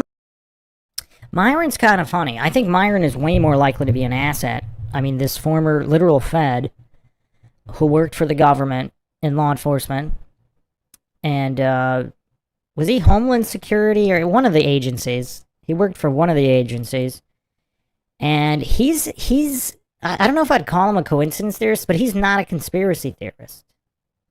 Not really. He's like conspiracy light. Like he'll never go super deep in any of the big stuff. I think he did a little bit with Epstein, and I think he went a little bit into 9/11, but I don't think he went into no planes or any of that stuff. So he's like conspiracy light, almost like a gatekeeper. And like he's not even really anti-statist. Like Andrew Tate is full anti-statist. These are two different individuals. Mad at me. You would be in prison had it not been for these guys. As a matter of fact, to make things even crazier, he'd probably be at. Like he plays off official narratives. So he's almost like like again, if he's not that smart, I guess he might not be a shill fed, etc. Controlled op. But if he is smart, like there's no way he doesn't know this. Like he's peddling all of the points, like what we talked about, like in the blue corner, in the red corner. Like there's two sides. They want you on the approved. They don't even care which side, the powers that be, as long as you're on one of the two. And Myron fully plays into that playbook. He fully accepts what's presented and takes the opposite side of whatever, the liberal mainstream side. Whereas Andrew Tate basically disavows the entire system most of the time. Sometimes he plays into it a little bit in the case of Trump, but again, it's kind of measured in because he knows he's talking to a wider audience, whereas Myron never does that. FDC, just like Andrew and Tristan are. He would have been the one at FDC. So I think it's time for the Trump administration to burn a favor for the guy that moved a bunch of people to vote for you. So it's irrefutable that guys like him and me are a big reason that Donald Trump is in office. Now, Baron, you seeing this? I think it's time to pull Pops to the side. And fight this fucking extradition bullshit. Officials are investigating Tate's powerful political connections, putting the pieces together, and it looks like they're coming for Tate's friends and his connections to the president. It's getting serious. Their lawyer, whether the Trump administration had anything to do with their release. Keep in mind, release after not being convicted, after having their due process violated. And he didn't answer the question directly, but he said, quote, do the math. And again, retard maxers like this lady or any of the mainstream, do they even have the mental capacity to consider the possibility that the Tates are innocent? If they are innocent, does the timeline of all of this make more sense than if they are guilty? Or at least than if they are guilty with evidence. If they're guilty without evidence, I don't know, maybe it kind of sort of looks like this. But if they're guilty with evidence, how could it ever look like this? These guys are on the plane. Once they're back in the United States, the Tates are filming themselves partying in Miami, looking at apartments in New York, hobnobbing with Kanye West in Los Angeles. But they weren't welcomed by all. There were some conservatives who spoke out against them upon their arrival. And what's actually interesting, so you have the governor saying a U.S. citizen, never convicted of any crime, never even reached trial, never even found innocent or guilty in any trial. Someone who's never even been tried for anything is not welcome. I mean, that's treason, isn't it? Some said that they undermine traditional conservative values. Other people likened the allegations against them to the crimes of Jeffrey Epstein. Andrew Tate says, I mean, think about how interesting that statement is. Liken the allegations. Well, let's allege that this lady is responsible for the same crimes of Epstein. So we can liken allegations against her. I'm sure we could find some random people online making allegations against her. We can liken them to the actual documented crimes. I mean, the insanity of that statement. I mean, wow. He's suffering in prison with unclean water and horrible conditions. And his lawyer just came out saying Tate's... I mean, obviously he's not the one on the Twitter account, right? Like, they wouldn't let him have his phone, would they? So, clearly it's somebody else posting that. life is in danger, and he now has a target on his back because inmates accused of being a PDF. And you know what's weird? Like, yeah, he's being harassed in prison. He's in solitary, supposedly. So I think all of it is that people, I don't know if there were guards, I guess, are the ones walking by his cell making comments. Now, I don't know if it's true that they're denying them food or whatever, but yeah, it's kind of weird. Again, they're being detained without any kind of due process because no evidence has been presented. Now, apparently there's a timeline, but that's kind of weird. Once you enter the extradition proceedings, I mean, it's just kind of weird. Like, the amount of human rights violations against the Tates, even if they're guilty, are insane. And all the retard Macs are saying, well, they're guilty, so who cares if their rights are being violated? Because if you're violating the rights of the guilty, you can violate the rights of the innocent. That's the whole point of due process. Like, how much of a retard Maxer, a bootlicking retard Maxer, traitor to humanity do you have to be to advocate for violating the human rights of the innocent? And then, of course, if you don't know whether they're innocent or guilty, why would you default to they're guilty, opening the door to violate all the rights of the innocent? Why not just follow due process? Get killed in prison. Think about the allegations. Killed? This guy speak English? Allegations that they've been accused of are some of the worst allegations in the world. And in particular, those types of allegations, SA allegations, assault, and anytime you involve a child, let me tell you right now, that doesn't play well for anyone politically in jail. So it's got nothing to do with their ability to defend themselves or this or that. It's got to do with the fact that they put a target on their back for them to get stabbed, jumped, murdered, whatever it is in jail, because that is how jail politics and that is how jail gangs and how the jail economy. So you want me to believe, you want me to essentially just, I guess, defy all of my sensibility for a moment and believe that it's Andrew and Tristan Tate that require cooperation between 2 and maybe even 3 European countries to bring them down. Yeah, it is kind of crazy, right? It is kind of crazy because let's assume all 7 of alleged victims or whatever, let's assume they're all telling the truth. I mean, obviously, if there was evidence of that, this could have been handled originally in the UK when they were still living in the UK, right? Why wasn't it? This could have been handled in Romania when they were in Romania for years. Years. Why wasn't it? Now, all of a sudden, out of nowhere, because the influence is growing, now all of a sudden they all want to cooperate to bring them to justice if they're guilty? I mean, the timing is suspect, even if they're guilty. Like, do the retard maxers not understand the suspicion of the timing? Because they are just so concerned about what these men plausibly did back in 2012. You want me to believe that? Do you believe that is the question? Andrew Tate recorded a final emergency podcast in anticipation for the day that he would be arrested again. And he laid out how everything was going to happen. The owner of the Rosewood Hong Kong, which is the top ranked hotel in the world, by the way. Number one, it won in 2026 the best hotel in the world.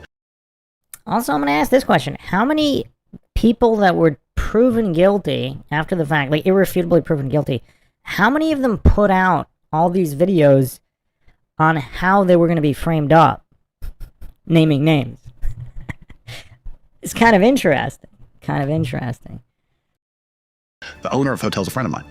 And he came to me and said, "You will not believe the British government just called me and told me that you're a criminal and that you have an active extradition warrant out of Romania and that we should kick you out of this hotel."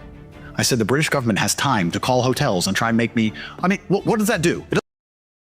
That's interesting. So Tate has claimed he has documented all of this, by the way. Because, yeah, that would be illegal for the British government to claim that an extradition warrant, which does not exist in Romania, right? Because in Romania, they have to check in every 30 days or whatever. And there's no actual warrant, because, unless they fail to do that, which they have not after all these years. So for the British government to lie about that, and they didn't want him arrested. They didn't notify the authorities to come arrest him. They just wanted to inconvenience the Tates by having the hotel owner kick them out. So this kind of international harassment, you know, this is kind of hilarious. Andrew estimates that the damages are in excess of $1 billion that Romania has caused. I don't think he even put an estimate on what the UK has. So if it comes to light, even if they're guilty, right? Even if they're guilty and these governments are performing all of these illegal actions, if that comes to light, what does that mean? It doesn't extradite me. It just inconveniences me. I have to go get another hotel. They're spending government money trying to inconvenience me by getting me kicked out of hotels because they can't extradite me because the Romanians won't close the case because the Romanians owe me money because I haven't done anything. Every time I go anywhere, when I land in Hong Kong, the newspapers start printing. Andrew Tate, wanted by England. The Prime Minister of England said, Andrew Tate is this. Because the British Foreign Office call the media and say, lie about him in the media. They call the hotel and say, kick him out of the hotel. Because they can't stand when they see videos of me walking down the street and thousands of young men going, top G, top G, top G. Because that's why it all started. Because that's what they're fucking scared of. I told y'all I'd give y'all an update on what's happening with this Andrew Tate situation. And it does not look good for the Tate brother. I mean, I don't know what he means by look good or bad. Because if no evidence is produced to show that the extradition warrant is legitimate, I mean, yeah, obviously they can manufacture some, but I don't know if it looks good or bad. Obviously, the play here is to keep them locked up and not have a trial where all of this can be exposed. Group is calling it a matrix attack. And I'm just here trying to give y'all the news and let my people know what's going on out here. I think he thought his political contacts and friends in powerful places would pardon him from all these allegations. Wow, this is insane. How do you get a pardon if you didn't actually do it? Like, I don't know if this guy's illiterate who's making the video with his pronunciation kilt.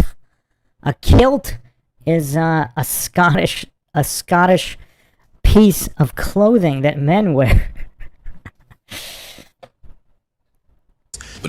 And clearly Tate anticipated this because he actually made a video about it.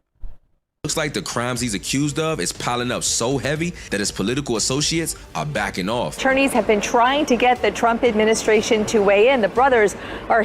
And when he says backing off, they may have never been in, right? Huge supporters of the president. They've seen him do that before. Today, the Trump administration made clear that is not happening. In 2 weeks, Andrew Tate is scheduled to determine his extradition status. And a lot of people think that he might get deported. And even Tate said that if he gets deported back to the UK, his chances of freedom are slim to none. Well, yeah, especially when they're putting people in prison for social media posts while letting all of these illegals physically assault young schoolgirls with impunity. With impunity. That's how their system works over in the UK. So yeah, that would probably be bad. But I'm gonna keep following this story for you guys. But on the other hand, if they actually go to the UK and go to trial, and Tate and his lawyers expose all of this in trial, like in open court, I mean, that would be crazy too. Even if they found him guilty, the expose of all of this in court would be insane. So is it really the smart play to let this get to trial if you're these corrupt guys stitching the Tates up? That would be tough. And even if they're guilty, and even if you have evidence of it, if the Tates are going to provide all of this evidence of illegal activity on the part of the UK government, would they ever want that out in court? Like, these are the important questions that the retard maxers are not asking. And I'll let you know all the details as they come in. Last but not least, now that we finally hit 100K subscribers on the channel, because we're... Alright, so let's get into his influence and some of his best work here as an orator. Various clips I found for you, obviously.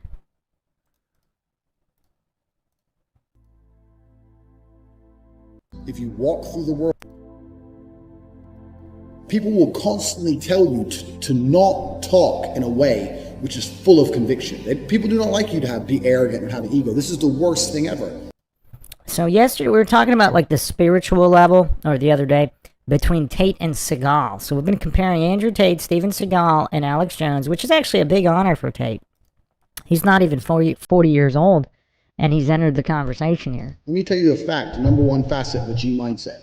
Your life is never going to be worse if you walk through the world believing you are the fucking man. You wake up, you look in the mirror and go, I'm the fucking man. I am the man. There's no one on this planet who can do shit I couldn't do if I put my mind to it. So this kind of message, regardless of what is accompanying it on the side, this kind of message, this is practically the opposite of what the indoctrination facilities masquerading as schools the world over, especially in the Western world. They raised already 1 to 2 generations of these soy-maxing males that are literally incapable of overthrowing tyranny even if they wanted to. Now, what kind of power would a message have enabling people to recognize tyranny in the first place, and how to equip yourself to overthrow it? I don't give a fuck how good you are at piano. If I decide to play piano, I would be better than you at piano. And I believe that. I don't just say these things, I fucking believe them. And when you go through life believing you really, really are the man, there are very few downsides. The downsides are everyone's going to call you an arrogant, everyone's going to call you arrogant, everyone's going to call you a dickhead, everyone's going to say he has a big ego. You're going to lose a few loser friends. Who cares? What you are going to gain is other people on the same path. You're going to gain other people who think, yeah, well, I'm the fucking man too. This guy's the man. Let's make some money. That's what's going to happen.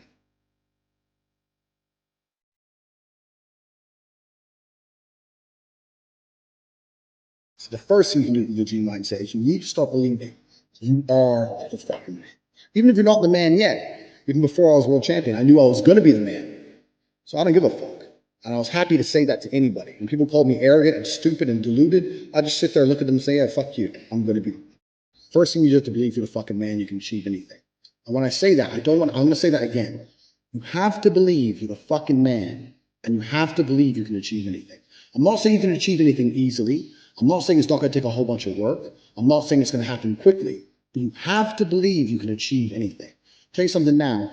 I don't give a fuck to be an astronaut. I don't care about climbing Mount Everest. You give me enough time to train, I will get it done. I know that for a fact. I know who I am as a man. That's the first thing. The second thing is, you need to be perspicacious. You need to understand that in this world, there's a whole bunch of people doing amazing shit that you are not doing. And that needs to piss you off. Because if it pisses you off, you become motivated all the time. I was the only one who was pissed off when that Aston Martin was next to me and had my sales job. I was the only one who was pissed off when I saw that Ferrari guy pass. Other people were not annoyed by it. And they're not annoyed by it. They're not driven to beat it. You understand? They're not driven to be where that person was. You need to be annoyed, and I'm telling you to be angry. Anger is a fantastic force.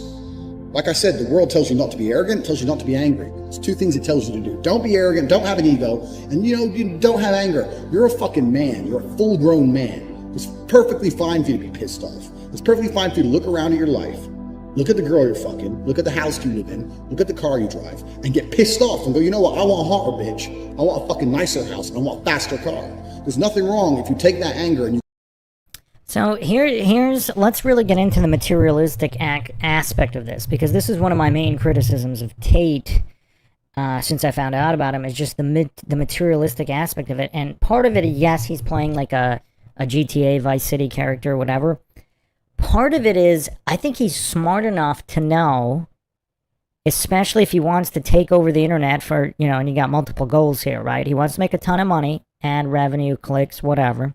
He wants to funnel people into his school, which, by the way, if he's charging $49 a month to inspire the youth, get them in shape, get them making money without relying on corrupt government systems, isn't that $49 a lot better spent than going to, like, corrupt universities, these mental health counselors, and all of this? Like, you have all this extra mental health awareness. You have more people going to shrinks than ever before, and the suicide rate is still skyrocketing. I mean, I could put the receipts on screen, but do I really have to? More health counseling, more suicide. Kind of weird. So all the goofs paying countless thousands of dollars with co-pays, insurance, all this garbage for psychiatry, for mental health counseling. Now, I'm not saying it doesn't help people. I think there is a certain subset, whether it's 1%, 0.1%, 2%, 5%, whatever. But who can argue that it doesn't make, particularly men, the majority of men, I would even say the majority of women, way worse off? So Tate, by the way, giving away most of this for free, but even if you're paying $49 a month, isn't that, it seems like not, obviously, like, I don't really believe in paying for stuff, but that's me, and I'm older, whatever. If you're a young kid, if you're 18, 19, and you're spending $49 a month on Andrew Tate instead of college, who's gonna argue that that's not a drastically better investment? I mean, it's kind of crazy. The retard maxers are kind of crazy. If it's gonna improve your mental health, your physical health, your awareness of corruption, and your ability to make money within the materialistic system, which Tate actually addresses as well. He actually addresses the materialism and all of that. So here's where I'm gonna give him a brownie point for his intelligence. If he preached anti-materialism from the outset, he would have never captured the youth. He would have never had this demographic and popularity, putting him in a greater position to spread awareness and build the anti-New World Order resistance. So, pushing the materialism, the cars, the money, the girls, etc., that got him to a level of fame that he would otherwise not have gotten to if he went with like a traditional, religious, spiritual message. And I think he knew that, and that's why he did it. Direct it in the correct direction. This is the reason I stopped fighting now. People go, why do you stop fighting us? Because I fought, and I went through hell to get everything I now have. I had nothing when I fought. I had nothing. And I wanted the life I now have. Now I wake up in one of my 3 mansions, we own 7 supercars, we own 15 women. What do I need to fight for? People have different motivations for different things. Some fighters out there, you fight for other reasons, you know. My motivation was I was pissed off at the world. And now I'm not as angry as I used to be, so I don't believe I'm as good a fighter as I used to be. I'll still whoop some ass. I'm not as good as I used to. So that's why I decided to retire early. But this is the second thing. First thing, leave it to man. Second thing, you need to get angry about your situation. And you don't own the home you're in, get pissed off. If there ain't a Ferrari on your drive, get pissed off. If you don't have 10 Playboy Bunny level beauties, get pissed off. And well, what the fuck? You need to sit there and realize, whoa. I have a few years of consciousness. And even less than that, I have a few short years as a young man, because age will damage you. I mean, if you're a millionaire in your 60s, it's not nearly as good as being a millionaire at my age. I became a millionaire at 28. So you need to realize you've got a few short years as a young man. You're fucking wasting it. You need to sit there and go, fuck, shit, get angry. Because getting angry, forced, directed anger is an extremely powerful force. These are the first two things you can do for a G mindset. Only person who gives a shit about your life truly is you. And if you don't give a shit, then you're fucked. But point two, get angry, you're going to start giving a shit very soon. And after you get angry, you need to realize that nobody is going to give you the things you want. It doesn't matter if Donald Trump is president or not. Use Trump fan, but it doesn't make a difference. No politician is going to make you rich. No one else is going to come along and say, I'm going to concentrate my effort on fixing your life. Nobody. You have to understand you're out here alone, absolutely alone. When you understand these three things, you start to see how a mindset comes together. Nobody's going to save you. You're fucked. It's totally down to you. Pissed off with your current situation, and you want to change it. Plus, you believe you can do absolutely anything. This is how I thought at 18 years old. Because at a very young age, when I had my prime resource of energy and power at 18, 19 years old, I understood those three tenets. I believe I can do anything. I'm pissed off I don't have the life I want. And nobody else is going to give it to me. These are three things you need to understand. If any one of these elements is missing, you'll never have the right mindset. I mean, who actually thinks this is bad? Who thinks empowering the youth is bad and giving them a better mental outlook? And again, is he going to reach them? Like, if he's pushing the money, the cars, and the girls, etc., he's going to reach and help way more people that way. Because that's the level of degeneracy the world is at. And he's kind of using that to his advantage. And also, he's kind of unashamedly just, again, pursuing hedonism, per se, within his life. But he also is doing that while bringing way more awareness to just the vast corrupt system than pretty much anybody else, right? Arguably, more than Alex Jones at this point. Especially because of his arrests. The G mindset will never formulate if any one of these elements is missing. All three are absolutely essential. And the sooner you get your act together, the sooner you start to panic and worry and be concerned that you're 24 or 25, you're not fucking rich yet. There's 24 and 25-year-olds out there who got a contract for fucking NBA, who their parents say they won the lottery, who knows what. There's 24 and 25-year-olds out there who are multimillionaires fucking the hot models. These Instagram girls with 3 million followers, they're getting dicked by someone and it ain't you. And that needs to piss you off. You need to get concerned, you get worried, you get shit, I'm running out of time. You need to get some urgency in your life. Put these three things together. It's absolutely essential. It's the beginning of the G mindset. When you have these three things totally done, I'll tell you what happens. I'll tell you what happened for me. So I became a sayer. So my brother used to say, become a sayer. And what that means is I made a pact to him that my word was a regular strength and honor. And that if I said something, I meant it.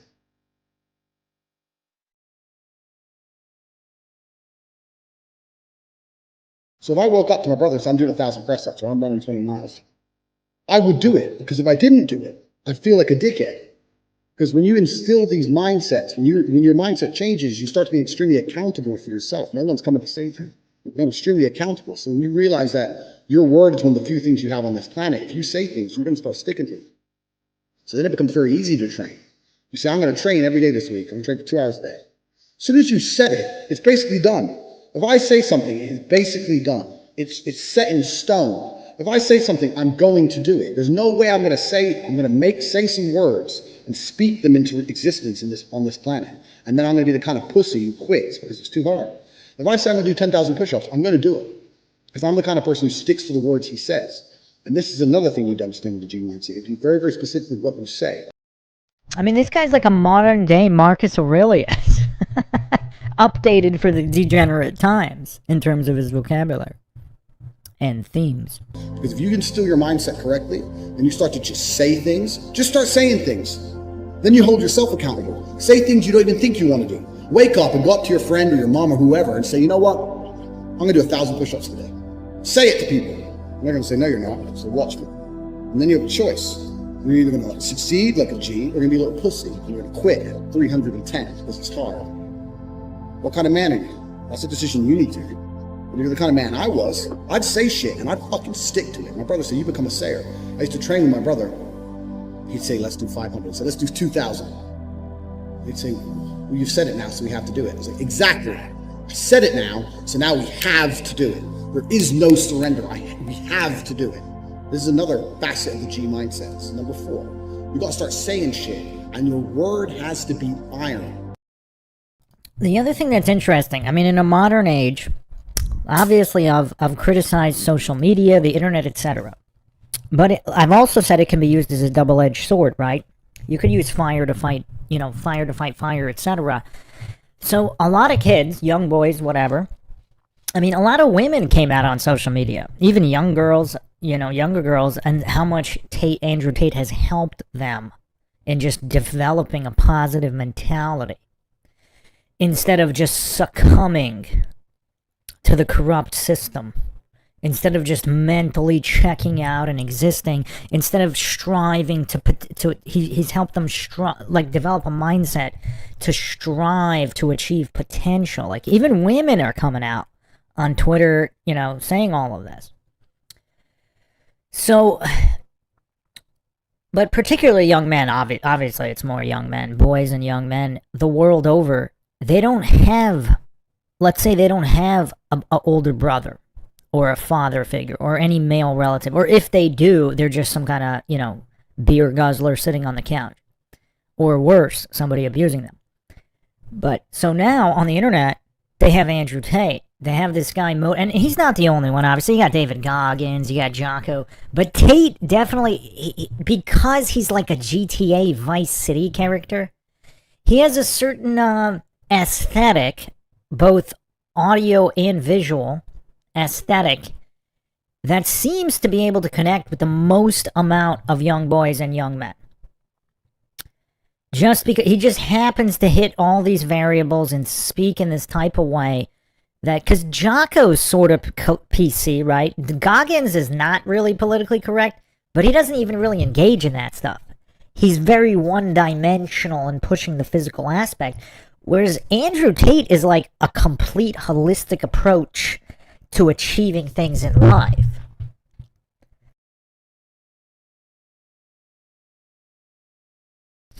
And some people point to, oh, well, he had this course on like how to make a webcam company or whatever. Let's say that's true. Again, I haven't looked at all those videos. I'm not really that interested in that. If somebody has a link, though, I'll look at it to include it. They're like short clips of I think he's joking, but even if he's not joking, let's say 1% of his content really was to add to the degeneracy online, which he's openly spoken out about too, right? So he's openly spoken out about how all of that is all degenerate filth. Whether he was involved in it or not, I mean, he was at one point, whether he's still involved in it, whether he's teaching how to do it or did for a certain period of time. What does that have to do with 99% of the rest of what he says? So are we examining net positive, net negative, etc.? You could see why he's so influential, especially with young boys and young men. If they don't have anyone else in their life to motivate them and help them, I mean, Tate does provide. He provides that. He provides that inspiration and a certain level of accountability, things to strive for, how to think. Again, this isn't necessarily the way I would go about it.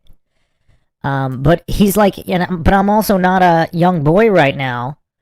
I'm not that young. So, obviously, if I were in this society, in this failed, degenerate society, if you're a young boy or a young man, I would imagine his message would connect pretty well, just because of the level of degeneracy around you.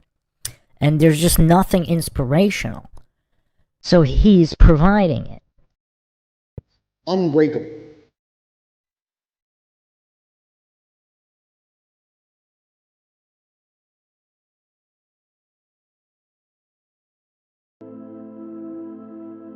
I can never be depressed if I never slow down. Speed is extremely important. Speed defies gravity. How does a plane fly through the air and defy gravity? Speed. It's moving too fast to fall. If you're always attacking life, if you're always doing things, if you're always making more money, if you're always traveling the world doing this, doing that, new car, here, there, new podcast, me and James English, boom, boom, boom. If you're always doing things all the time, unhappiness can't catch you. But I also know that speed is a fantastic way to be happy all the time. I'm always looking forward. I'm always looking forward to something. I wake up every day excited. I'll go do this today. I'll go do this today. Go do this today. And I very much live my life in a frame of, not I have to do this. It's very much a I get to do this. We don't live in the real world. We are living in a reality where we're told stories and narratives that aren't true, where they try very hard to distract us with garbage. Rihanna. I have nothing against Rihanna. Like, I don't know her. But when I see a concert and I see hundreds of thousands of peons standing amongst peons. What are they? Peons is the people who go to these concerts. Right. Peon means peasant. Standing at, because this is an education in language. No, but they are peasants because they're acting in a peasant way. They're acting like peasants. Hundreds of thousands of people in a crowd looking up at somebody like they're God, jumping up and down for hours on end. You're a peasant. You're a peasant. And your life's shit, and you have no achievements, no money, you're depressed, but you're distracted. I am a feared competitor in anything I do. Anyone who's up against me at anything is going to feel a degree of nervousness just because it's me. It doesn't matter what it is. If you say, look, you're going to go learn how to play piano, and you're going to play against someone else who's never played piano, and you're going to learn, and that guy's Andrew Tate. You're going to be like, oh, for fuck's sake. I can't even play piano. But part of them is going to be like, oh, not Tate. Even though I have no piano experience, because they just know me. They know my mindset. They know my determination. They know I'm stubborn. They know I don't quit. They know I'm going to win. That's just who I am. So I've constructed a mental model that allows me to be competent and to always succeed. And that's how I've come to the conclusions I've come to. And I truly, once again, don't understand how people go through the world with any other mental model.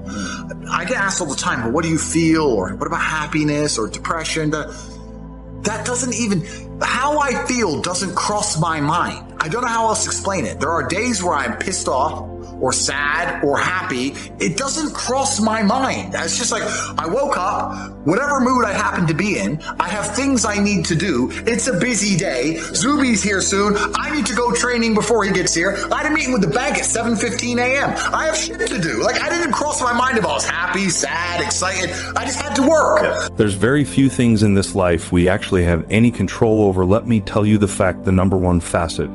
With G mindset, your life is never going to be worse. If you walk through the world believing you are the man, you wake up and look in the mirror and go, I am the man. I am the man. There's no one on this planet who can do. I couldn't do if I put my mind to it. There's another thing that a lot of people make a mistake with when I talk to them, like, I have to go to work today. Change your language. I get to go to work today. Imagine you had no job. Be worse, right? Because otherwise you wouldn't be working. So you get to go to work. I have to fix the car. At least you have a car. You get to fix your car. Most people don't got one. I have to go get the kids. You get to go get the kids because you have these beautiful children who love you. You understand? People's, even their own language is wrong. The world can be framed. Maybe I'm completely crazy. Maybe I'm full of shit, like you said. Maybe I am. But the frames I've installed in my mind are all beneficial to me. So if that makes me crazy and full of shit, good. Because I can't become depressed. So you can sit there and tell me I'm full of shit while you're depressed, and I'm happy. And I would never want to adopt the thinking of a depressed person. Isn't that interesting? A modern day Marcus Aurelius, is he not? Is he not? They've distracted you with this idol, whoever it happens to be. Put them there, and the peasant's like, yeah. And then they go home, and they're told something by the news. Let's make up a completely false scenario. Be afraid of the common cold. Okay, and then anyone who comes back and says, why are we afraid of the common cold? They delete their point of view. They shut them up to create a false reality. So people are living a life where they're working a job, they're being enslaved by the machines for their tasks, but their mind is distracted by garbage and only fed a fake story. And they're living inside of a computer-generated simulation. They're living inside of a world that is not real. They don't live in a real world. A lot of people live inside of the Matrix completely, especially the people who dislike me. So I think my mental model, to a degree, I'm certainly not a person who doesn't feel emotions, because we're all human. I certainly do. But I've never prioritized them in any regard. I haven't built a mental model that it affects, I haven't put them in the middle of my mental model and then affected my actions based on how I feel for each one. It's absolutely and completely the opposite. I would love to do a podcast on a day where I'm particularly sad and a podcast on a day when I'm particularly happy. And I guarantee you wouldn't be able to tell the difference. So that's what allows me to be competitive, right? Because if you're competitive, if you want to be the most competitive predator on the planet, you have to be able to hunt in the day and the night. You have to be able to do both. You have to be able to perform when you're happy and sad. You can't only be able to perform when you're happy. You can't only go to the gym when you're motivated. You can't only be a competent person when your life's going well, because when your life's not going well, you're no longer competent. Then you're going to lose to people like me. And it's player versus player. If you're the kind of person who can only do well when you're happy and you're competing against someone like me who can do well all the time, guess what? You lose. Now, again, call me crazy. I don't think Alex Jones can motivate people this particular way. Alex Jones has a smaller lane, so to speak. Whereas Tate is basically advocating for this holistic approach. And then obviously he includes a fair amount of materialism and degeneracy within it. But I'm not sure how much that negates the overall message of becoming like a mentally and physically competent human being who is aware of corruption and is in a good position to fight against it. So my mental model, the answer is most of my opinions are just based around constructing a mental model that allows me to be brutally competitive. It's why I say depression isn't real. I've argued this point endlessly, and I try and explain to people, but they're not smart enough to understand that I don't care if I'm wrong.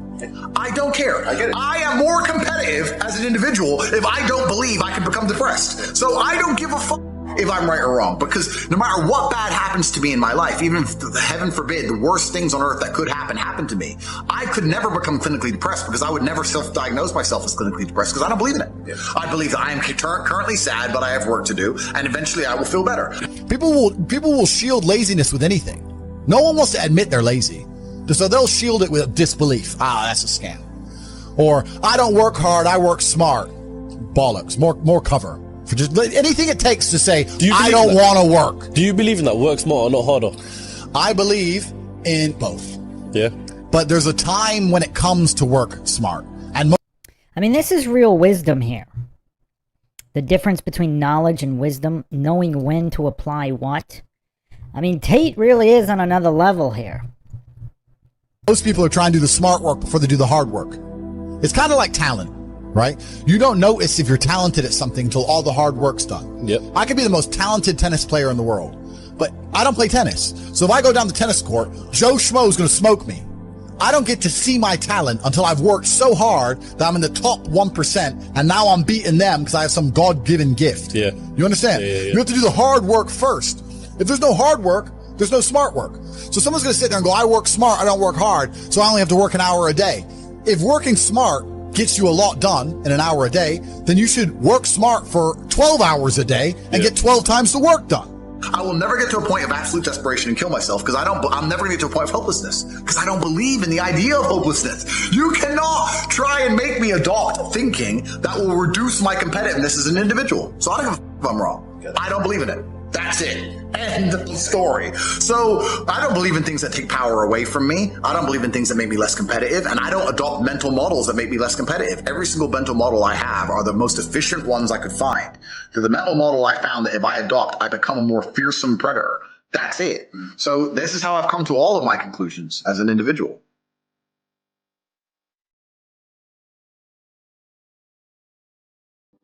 If you take a man and give him a life shielded from problems that he never has any to face, I guarantee you he's terrible at being a man. The best men in the world have gone through shit. That's why women love scars, because it didn't kill you. That's the whole point of it, right? So the best thing you can do as a man is look and go, okay, this is hard, this is hard, this is hard, this is hard. I feel negative because these are all so difficult. I'm struggling with X, Y, Z.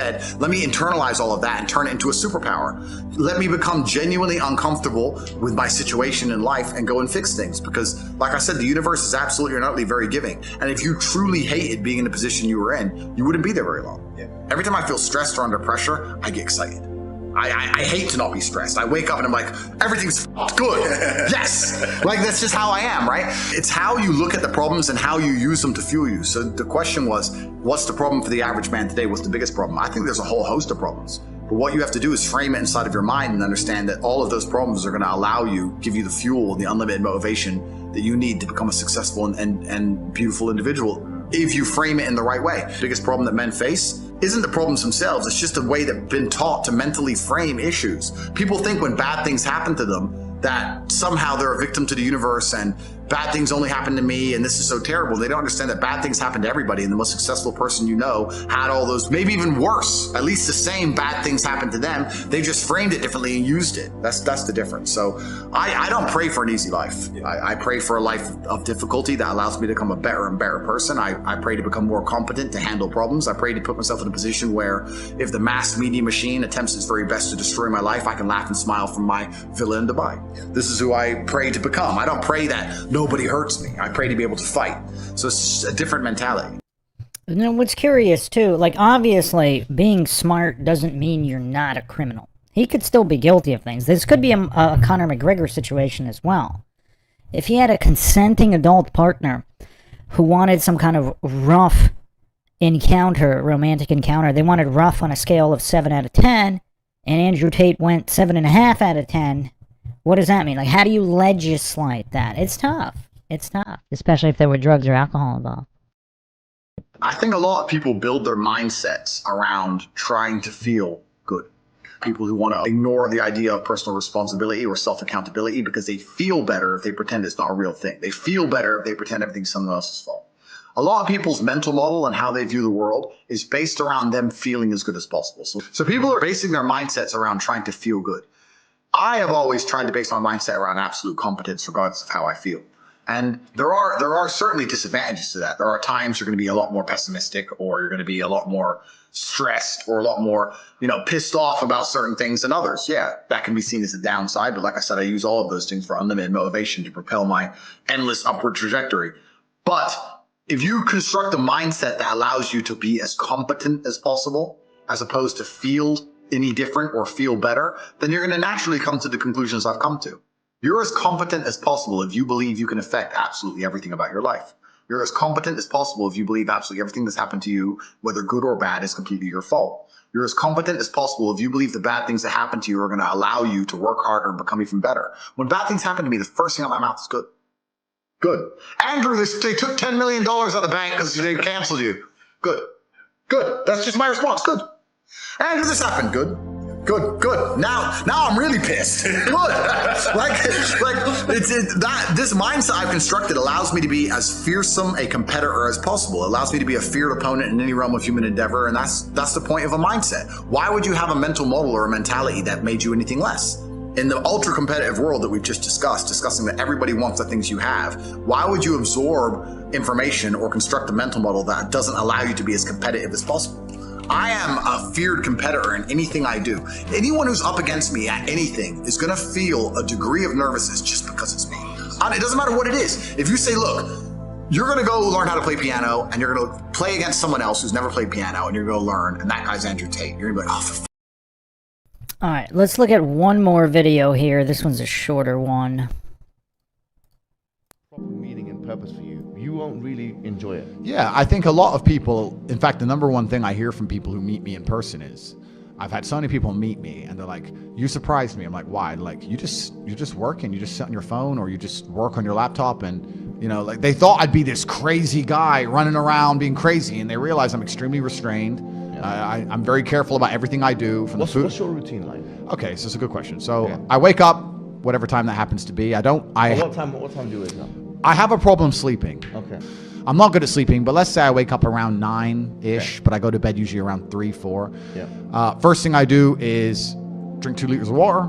Then I train. Every day I train for about... What do you do? I train for about 30 to 45 minutes a day. I don't train. What is it? What kind of training is it? It depends where I am because I travel so much. Right. So if I'm in hotels, you kind of got to do what you can do, right? Okay.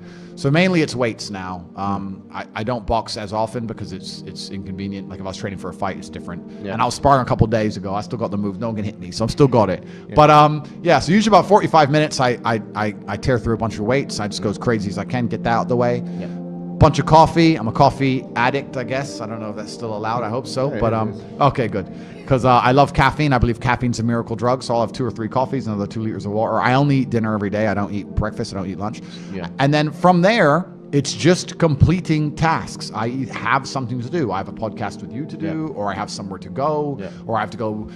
Maybe sometimes it'll be something good, like pick up a new car or a new watch. But if not, I promise you now, I spend every waking second on my laptop or staring at my phone running the empire. That's all I do is work. Life to me is work. Life to me is work at the point now, sleeping's work. I only sleep because if I don't sleep, I wouldn't be able to work. Wow. If I could work without sleeping, I wouldn't sleep.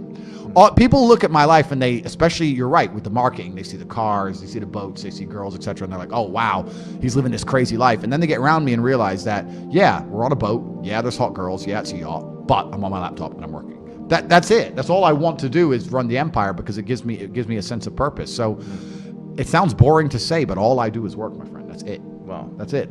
When I finish this, we'll talk, we'll have a bit of food, etc. I'll get in the car, I'll go back, and I will work until my next appointment. That's it. I just work. That's all I do. So it's kind of funny because people say to me like, "What's the secret to getting rich?" And I'm like, "It's easy if you don't do anything else but work." Like I don't have any. My only I'm trying to think of what even hobby I have. I love to drive. What is the secret of getting rich? That's a good question. That's a good question. We live in an attention economy, so I think stage 1 is certainly attention. Stage 2 is once you have that attention, establishing credibility. And then stage 3, once you've established the credibility, is finding a way to genuinely improve people's lives. The reason I do so fantastically well is because everybody who's ever followed me or tried any of the things I talk about, their life gets better. You know what else is curious? Like, if you heard most of what he's saying without knowing anything about him, what would you think? So it's very easy to say, oh, I've tried Tate's program and my life's better, or I tried this, I followed Tate and I feel happier. So then, of course, they're going to understand the brand, and that's the way to do it. But truly, it's hard work. You need to be able to work endless hours. It's extremely competitive. You need to be able to work as harder than the other guys, and that's the only way I did it. I ground to the top the old-fashioned way, and that's still what I do. I just work. Manhood is exceptionally hard, and life is hard. But how you shape yourself will determine how hard it is for you and how miserable it will be. As a man, there is no easy life. Your life is not about being easy. Your life is not about being happy. Your life is always going to be difficult. All of the pain you feel, all of the sadness you feel, you're supposed to feel as a man, and you have 2 effective binary choices. You either go through the suffering and go through the trauma and go through the hardship it takes to be a man of value, or you suffer eternity as a nobody. And being invisible, I would argue, is almost worse. You can have a very stress-free life if you work in Starbucks. You don't care about the Starbucks once you clock off. You go home, you play video games, and you exist until you die. That's stress-free, but you have to suffer being a nobody. Alternatively, you can go out there into the world, try and implement your mark on the world, work hard, try to get rich, more money, more problems. You can try and start a business, the stress of that. You can lose your girlfriend because all you're doing is working. This is a new level of stress, a new level of trauma, but at least you'll be a somebody at the end of it. There's 2 ways to suffer. You either suffer as becoming a somebody, or you suffer as a perpetual and forever nobody. What did Napoleon say? He said, glory is fleeting, but obscurity is forever. Absolutely. Glory is fleeting, but obscurity is forever. And when he says fleeting, that's a really good point, because everything in life is rented, especially your glory as a man. When you have a good body, it is not a good body as complete. It's not finished. You haven't completed the task. You have rented that good physical condition. You must train every day to retain it. Everything is rented. Your body, you don't just get a good body and you're done. You still have to go to the gym every day to maintain that good body. You don't just get a hot girl and it's done. You still have to work hard for her to always love you and respect you. You don't just start a business and now you're rich. No, you have to start a business and work on that business every day. If you take your eye off the business, it will fail. And yeah, most of this is just basic common sense, but as Thomas Paine once said, common sense is not so common. Like, how much common sense is really left in the world? I mean, Tate literally built his empire on basically repeating common sense, and a lot of the other stuff.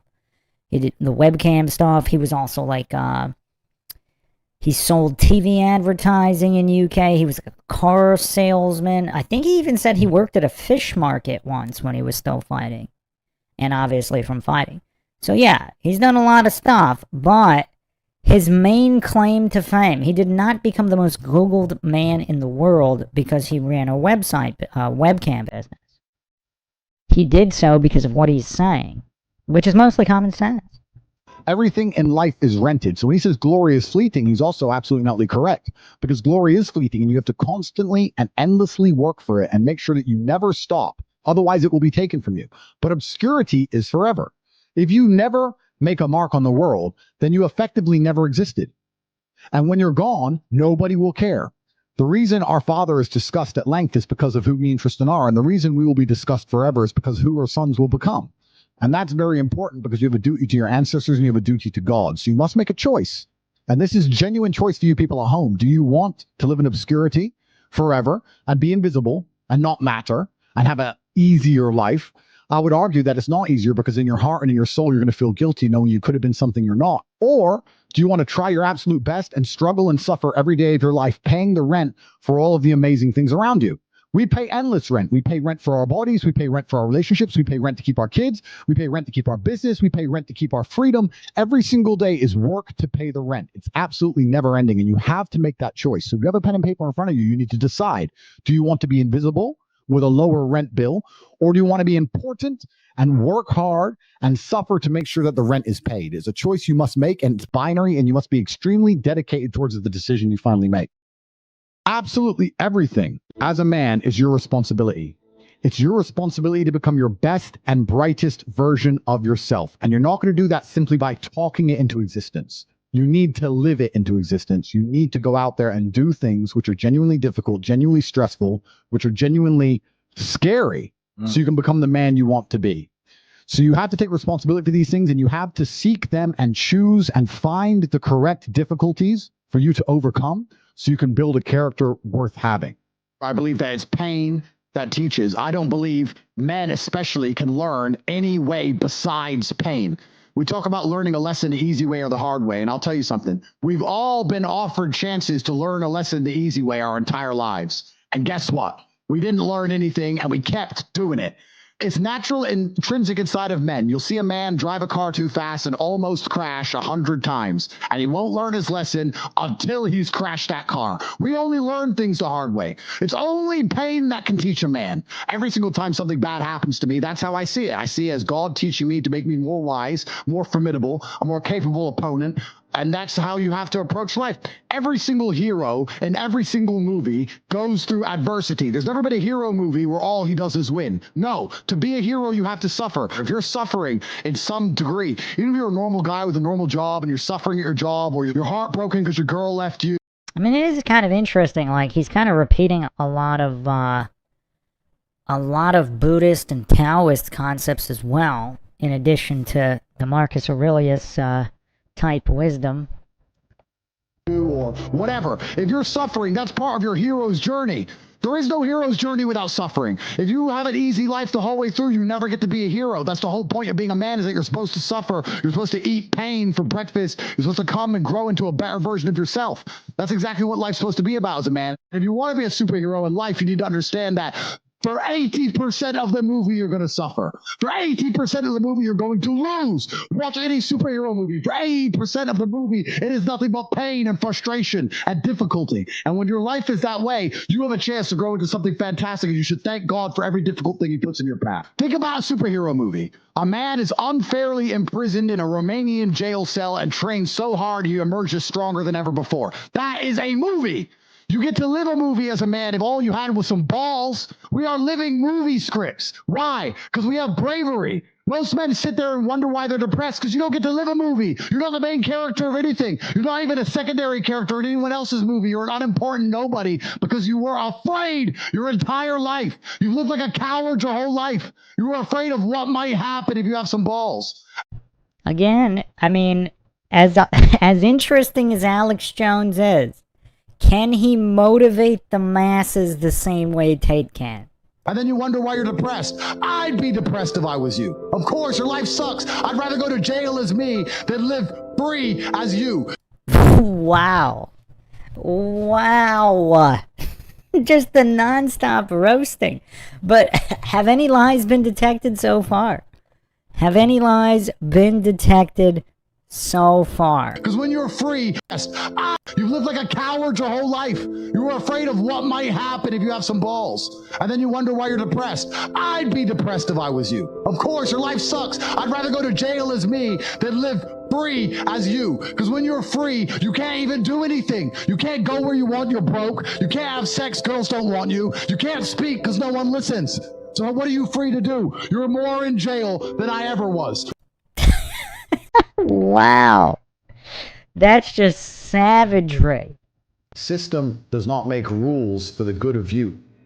It makes rules for the good of the people who make the rules. And a lot of the life paths laid out to the average man at home today is not for their own good. It's only going to lead them to depression and misery. Do you think you're a force for good? I absolutely not really know I'm a force for good because I'm a force for truth. And truth is a good thing. Without truth, we're going to end up in absolute tyranny and slavery, and we're already on our way there. I think there's a whole swath of the population, especially young men, that feel disenfranchised. I haven't put a magic spell on the world. The fact that people like what I say means that they agree with me deep inside. They may be afraid to say it themselves, but I am seen as a bastion of free speech and a bastion for masculinity as a whole, because a lot of men are largely forgotten about. I mean the best for people. I want everyone to be successful. I want the world to be a better place. And I think the world's a better place based on the back of strong men who stand up for what they believe in. I think that's how the world's always been a better place. The Matrix programming says the opposite. They're telling us that to be a better place, all the men need to be weaklings and compassionate without any morals or without any hard lines or beliefs. And they must talk in a very, very soft way. And we need to be very, very compassionate and very, very tolerant and all these things. But if you look at history, the only times things were peaceful and nice is when strong men stood up with their swords and said, no, this is mine and this works this way. No one's gonna come fuck with it. I mean, his exact words, they're just like updated for the times, right? But what he's saying is actually very, very simple philosophical wisdom from the ages, right? Like, you don't tolerate your way into a better society, right? Like, all the great evils of the world were from tolerance and just following orders from above, right? Any good always came from people who would not be tolerant of various types of tyranny. This is one of my favorite memes ever. Never forget the people you look up to as heroes were tax-evading, cop-killing traitors, because they were not tolerant of this 1% tax on tea. They would not have it. They would not tolerate that tax. I think that masculinity and strength is what makes things beautiful. It's what preserves things, and it's what we need more of. This is what's missing from the world. Masculine men have a duty to provide and protect those they care about. We have a duty to do things we don't feel like doing because we know we're supposed to do them. And it's your duty as a man to stand up and say, I want to be as important and strong and good-hearted and God-fearing as possible, and I need to work hard to achieve those things. If you cannot control your own mind, then you are just a feather in the wind of life.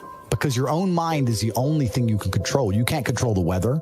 Right. You can't control other people. You can't even control whether your heart stops beating. You might have a heart attack tomorrow. You can't control anything besides what you think. There's no such thing as too much masculinity if it's genuinely masculine. Genuine masculinity is not out here to hurt people. It's absolutely the opposite. It's out here to protect. And when bad things happen, they call traditionally masculine men. If you need a firefighter, you need a masculine man. When you call the police because of the problem you had, you want masculine men. And as soon as a woman or a man is in trouble, when you look for backup, you look for masculine men. And masculine men have a duty to provide and protect those they care about. We have a duty to do things we don't feel like doing because we know we're supposed to do them. And that's why we stayed in the Titanic and died. And the dangerous thing about overly emotional men is that they're dangerous. They're genuinely dangerous. This is what's crazy. All these people who talk about toxic masculinity and how bad it is for men to be traditionally masculine. A traditionally masculine man does things he doesn't feel like doing because it is his duty to do them. He charges into the burning building because it is his duty. Not because he feels like it, because it is his duty. We're now teaching the new generation of men that they don't have duty and they can just act on their feelings and act how they feel, and they don't have to act as a man should. Do you know what happens when you get men who just act how they feel? You get school shooters, you get violence, you get rapists. Men who do not control their emotions are dangerous. If you find a man who is stoic, he's not gonna hurt people. He's gonna sit and think about his actions very carefully, and he's gonna be a good man who protects and provides for his family. You find a man who just acts out on impulse and does whatever he feels like, you're gonna find a dangerous man. Sitting here telling men to cry more and act with their feelings and it's okay to feel this way, that way, etc., and have no self-control. That is why we have the problems we have in the world. Absolutely and utterly wrong. So when they talk about toxic masculinity, they have it completely inversed on its head, completely and utterly wrong. We need to be teaching stoicism. We need to be teaching young men to understand that the world is very, very difficult. It's hard to be a man. You're going to feel bad sometimes. You need to suck it up and perform anyway. Not to sit there and cry your eyes out or blame other people. We live in a comfortable world now where people think, oh, it doesn't matter, it doesn't matter. But you know what? To some degree, it does matter. It does matter, and I'm going to tell you who it matters to. It matters to your soul, and it matters to God. I stand in the mirror with a pure heart. I know I am the best version of me that could possibly ever exist. I know that God is proud of me. There's nothing that God hates more than sloth and laziness. If God were to create a man and that man were to sit around and do fuck all, God will frown upon you. It's why you're never lucky. When I hear people say, oh, it's hard, or I don't have time, etc., etc., all you're doing is telling me you're a loser. Every single winner feels the same as you do. The difference is they do not quit. They do not give up. They do not make excuses. They stay on the highway. It's amazing what you can achieve if you never give up. You have to love the chaos. You have to love the war. You have to love the idea of all the constant problems that you have to fix. You have to love being the center of a mini universe you have created and it's going to implode under its own gravity if you're not there doing constant Aikido. That's how kings have always felt. Do you think Alexander the Great didn't feel that? You think Julius Caesar didn't feel that? You think Genghis Khan didn't feel that when he's getting all these reports and he's at constant war in 7 different directions and his wife's probably complaining at the same time and his favorite horse just died and he's walking around doing Mongolian Aikido? Of course he was. That's all anyone who's been important has ever done. Mongolian Aikido. If you're looking for calm and peace, you won't matter. You're a different man when you have no safety net. You're a different man when you have to pull it off. Not, I need to. No, I literally have to pull this off. I have to roll the dice. Most men don't understand what it feels like to roll a dice and you have to get a 6. They go, what do you mean you have to? No, I have to get a 6. Yeah. Oh, but what if you don't? No, I have to get a 6. I fucked up. She left me because I wasn't good enough. I'm going to become better. You have to take the negativity and use it in a positive manner. I'll tell you right now, if you were to say to me, Andrew, you have to make double the money you're currently making, what's the number one emotion you want to feel to do it? I'd say heartbreak. Break my heart and I'll make a fucking $1 billion. That trauma and all those bad things that happen, you can be very, very positive things and give you a positive aspect on life. You know, I haven't had a rest day from the gym in years. Every day I train and I don't want to go and it's boring and I'm busy and every single day I still go. So I learn about discipline and pain and suffering. Even at my old age with my long, difficult life, I'm still going to the gym every day to punish myself and show God that I am motivated and disciplined. And no matter what happens, I will not miss a single gym session ever. You know, again, and people saying he's not spiritual, etc., that's a very interesting spiritual perspective of your body being your temple. I can't say I've never missed a day. I've missed some training days. Not many, but I've missed some days. The best thing you can possibly do as a man is prepare for the endless difficulty that's going to come your way. There's no way out as a man. You're either going to have a very difficult life to become somebody important, or you're going to suffer the difficulty of being invisible. What do you want to do? You want to be invisible and never have a girlfriend who truly loves you and nobody care if you live or die? You have to make a choice. It's going to be difficult either way. If you want it, you can have it. If you're sitting there saying, oh, but I tried my best and I still didn't get it, you're lying. You didn't try your best. Because if you actually wanted it and you actually tried, you'd have it. I said this to somebody the other day. They were talking about how they feel, and I said, who cares how you feel? All the people who don't know you don't care. The woman you want doesn't care. The job you're supposed to perform at doesn't care. Nobody cares. So why do you care? All the people out here in the world don't care, but you're going to sit there and you're going to care. You're the only person in the world who cares. And you truly love your parents. How can you still be sitting at home playing video games being a lazy piece of shit? Don't you? Oh man, it's not just the words he says, but how he says it and with the tone. It's hilarious. Like, the roasting is hilarious, but a lot of people need to hear it, right? This over-coddled snowflake generation, like the past 2 generations, most of them have never been talked to in this fashion, especially boys. Maybe that's exactly what they need.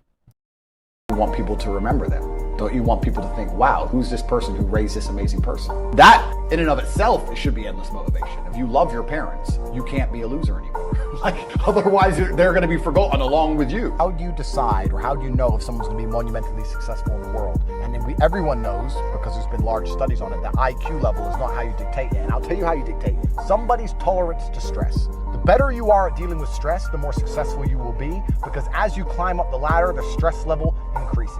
It is a direct positive correlation between success and stress. They go together. There's no light without dark. The more money you're paid, the more important you are, the bigger your problems. They said it, more money, more problems. It goes together. When's the last time you sat and talked about money? What do you mean?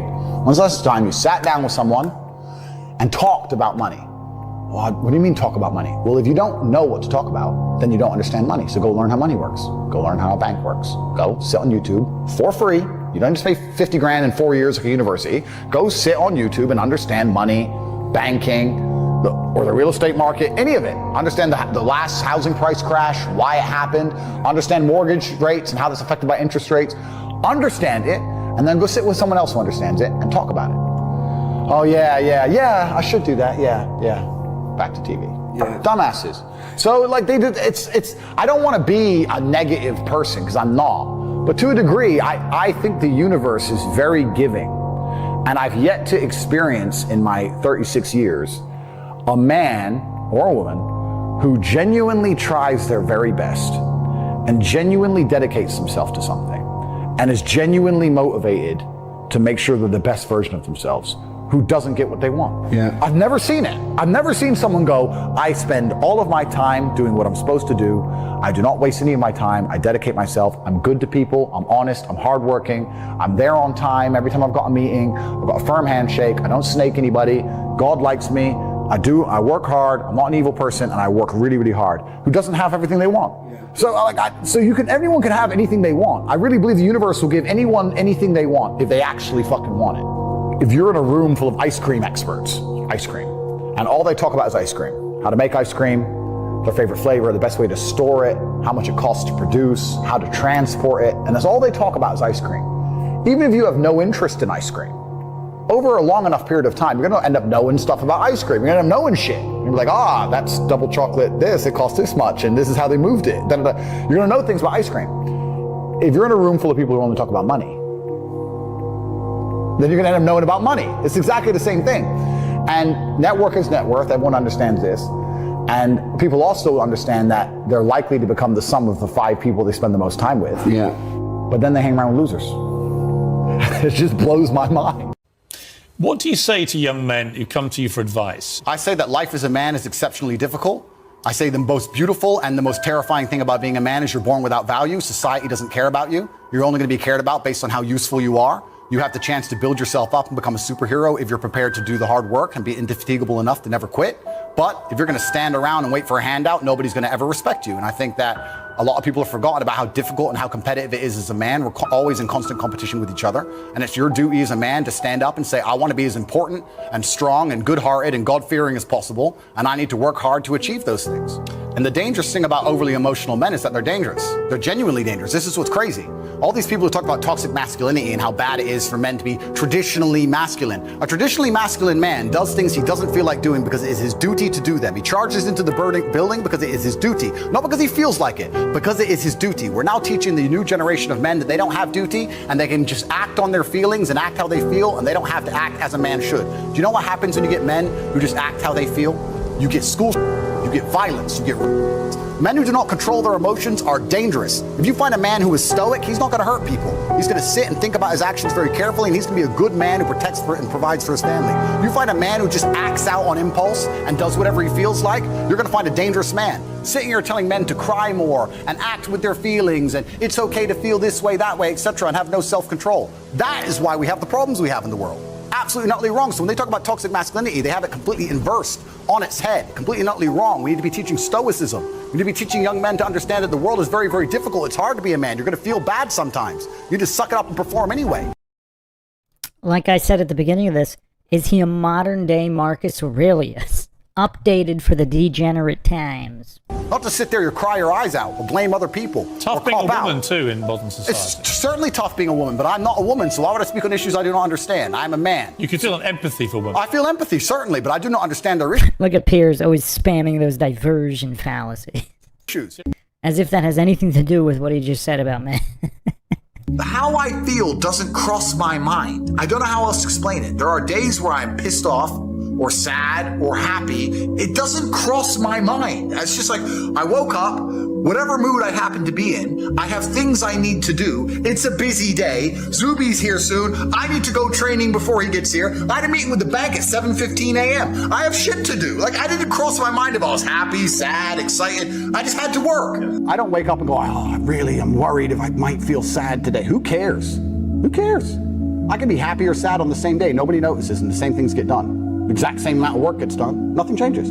I'm certainly not a person who doesn't feel emotions because we're all human. I certainly do. But I've never prioritized them in any regard. I haven't built a mental model that affects, I haven't put them in the middle of my mental model and then affected my actions based on how I feel for each one. Most people see people with things they want and they don't do the second half. They don't try and work out how they got that thing. Oh, my man has a Ferrari. Okay.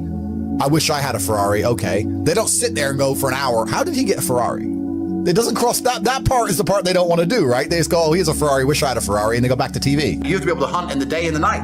You have to be able to do both. You have to be able to perform when you're happy and sad. You can't only be able to perform when you're happy. You can't only go to the gym when you're motivated. You can't only be a competent person when your life's going well, because when your life's not going well, you're no longer competent. Then you're going to lose to people like me. And it's player versus player. If you're the kind of person who can only do well when you're happy and you're competing against someone like me who can do well all the fucking time, guess what? You lose. Lazy people never get anywhere in life, doesn't matter what it is. Doesn't matter if it's tennis or money. If you're lazy, you're never going to get there.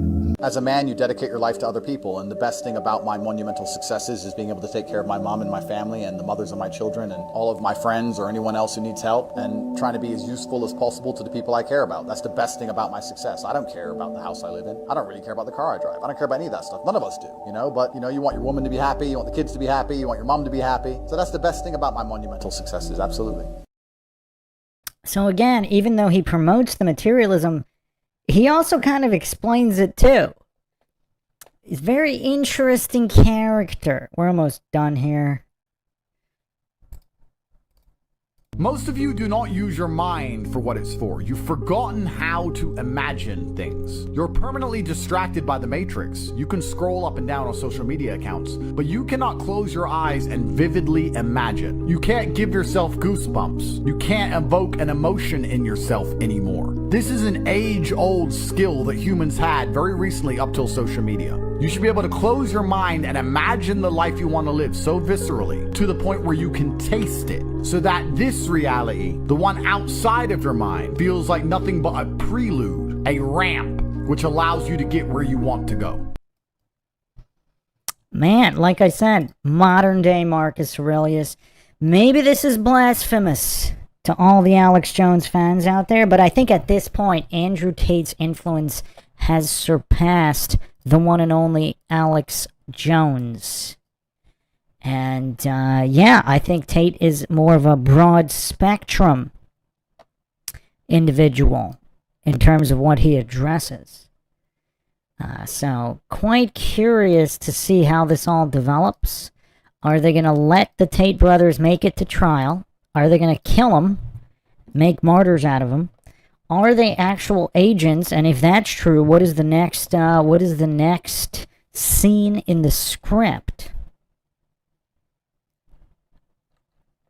So, all these questions to ponder regarding Andrew Tate. Thanks again for joining us for another edition of the MindShock podcast. If you find it interesting and informative, you can donate to our PayPal. Check the link in the description. Make sure you're subscribed, like and share, Twitter, Facebook, Reddit, Patreon. This is Bruce McGuire signing off. Catch you guys next time.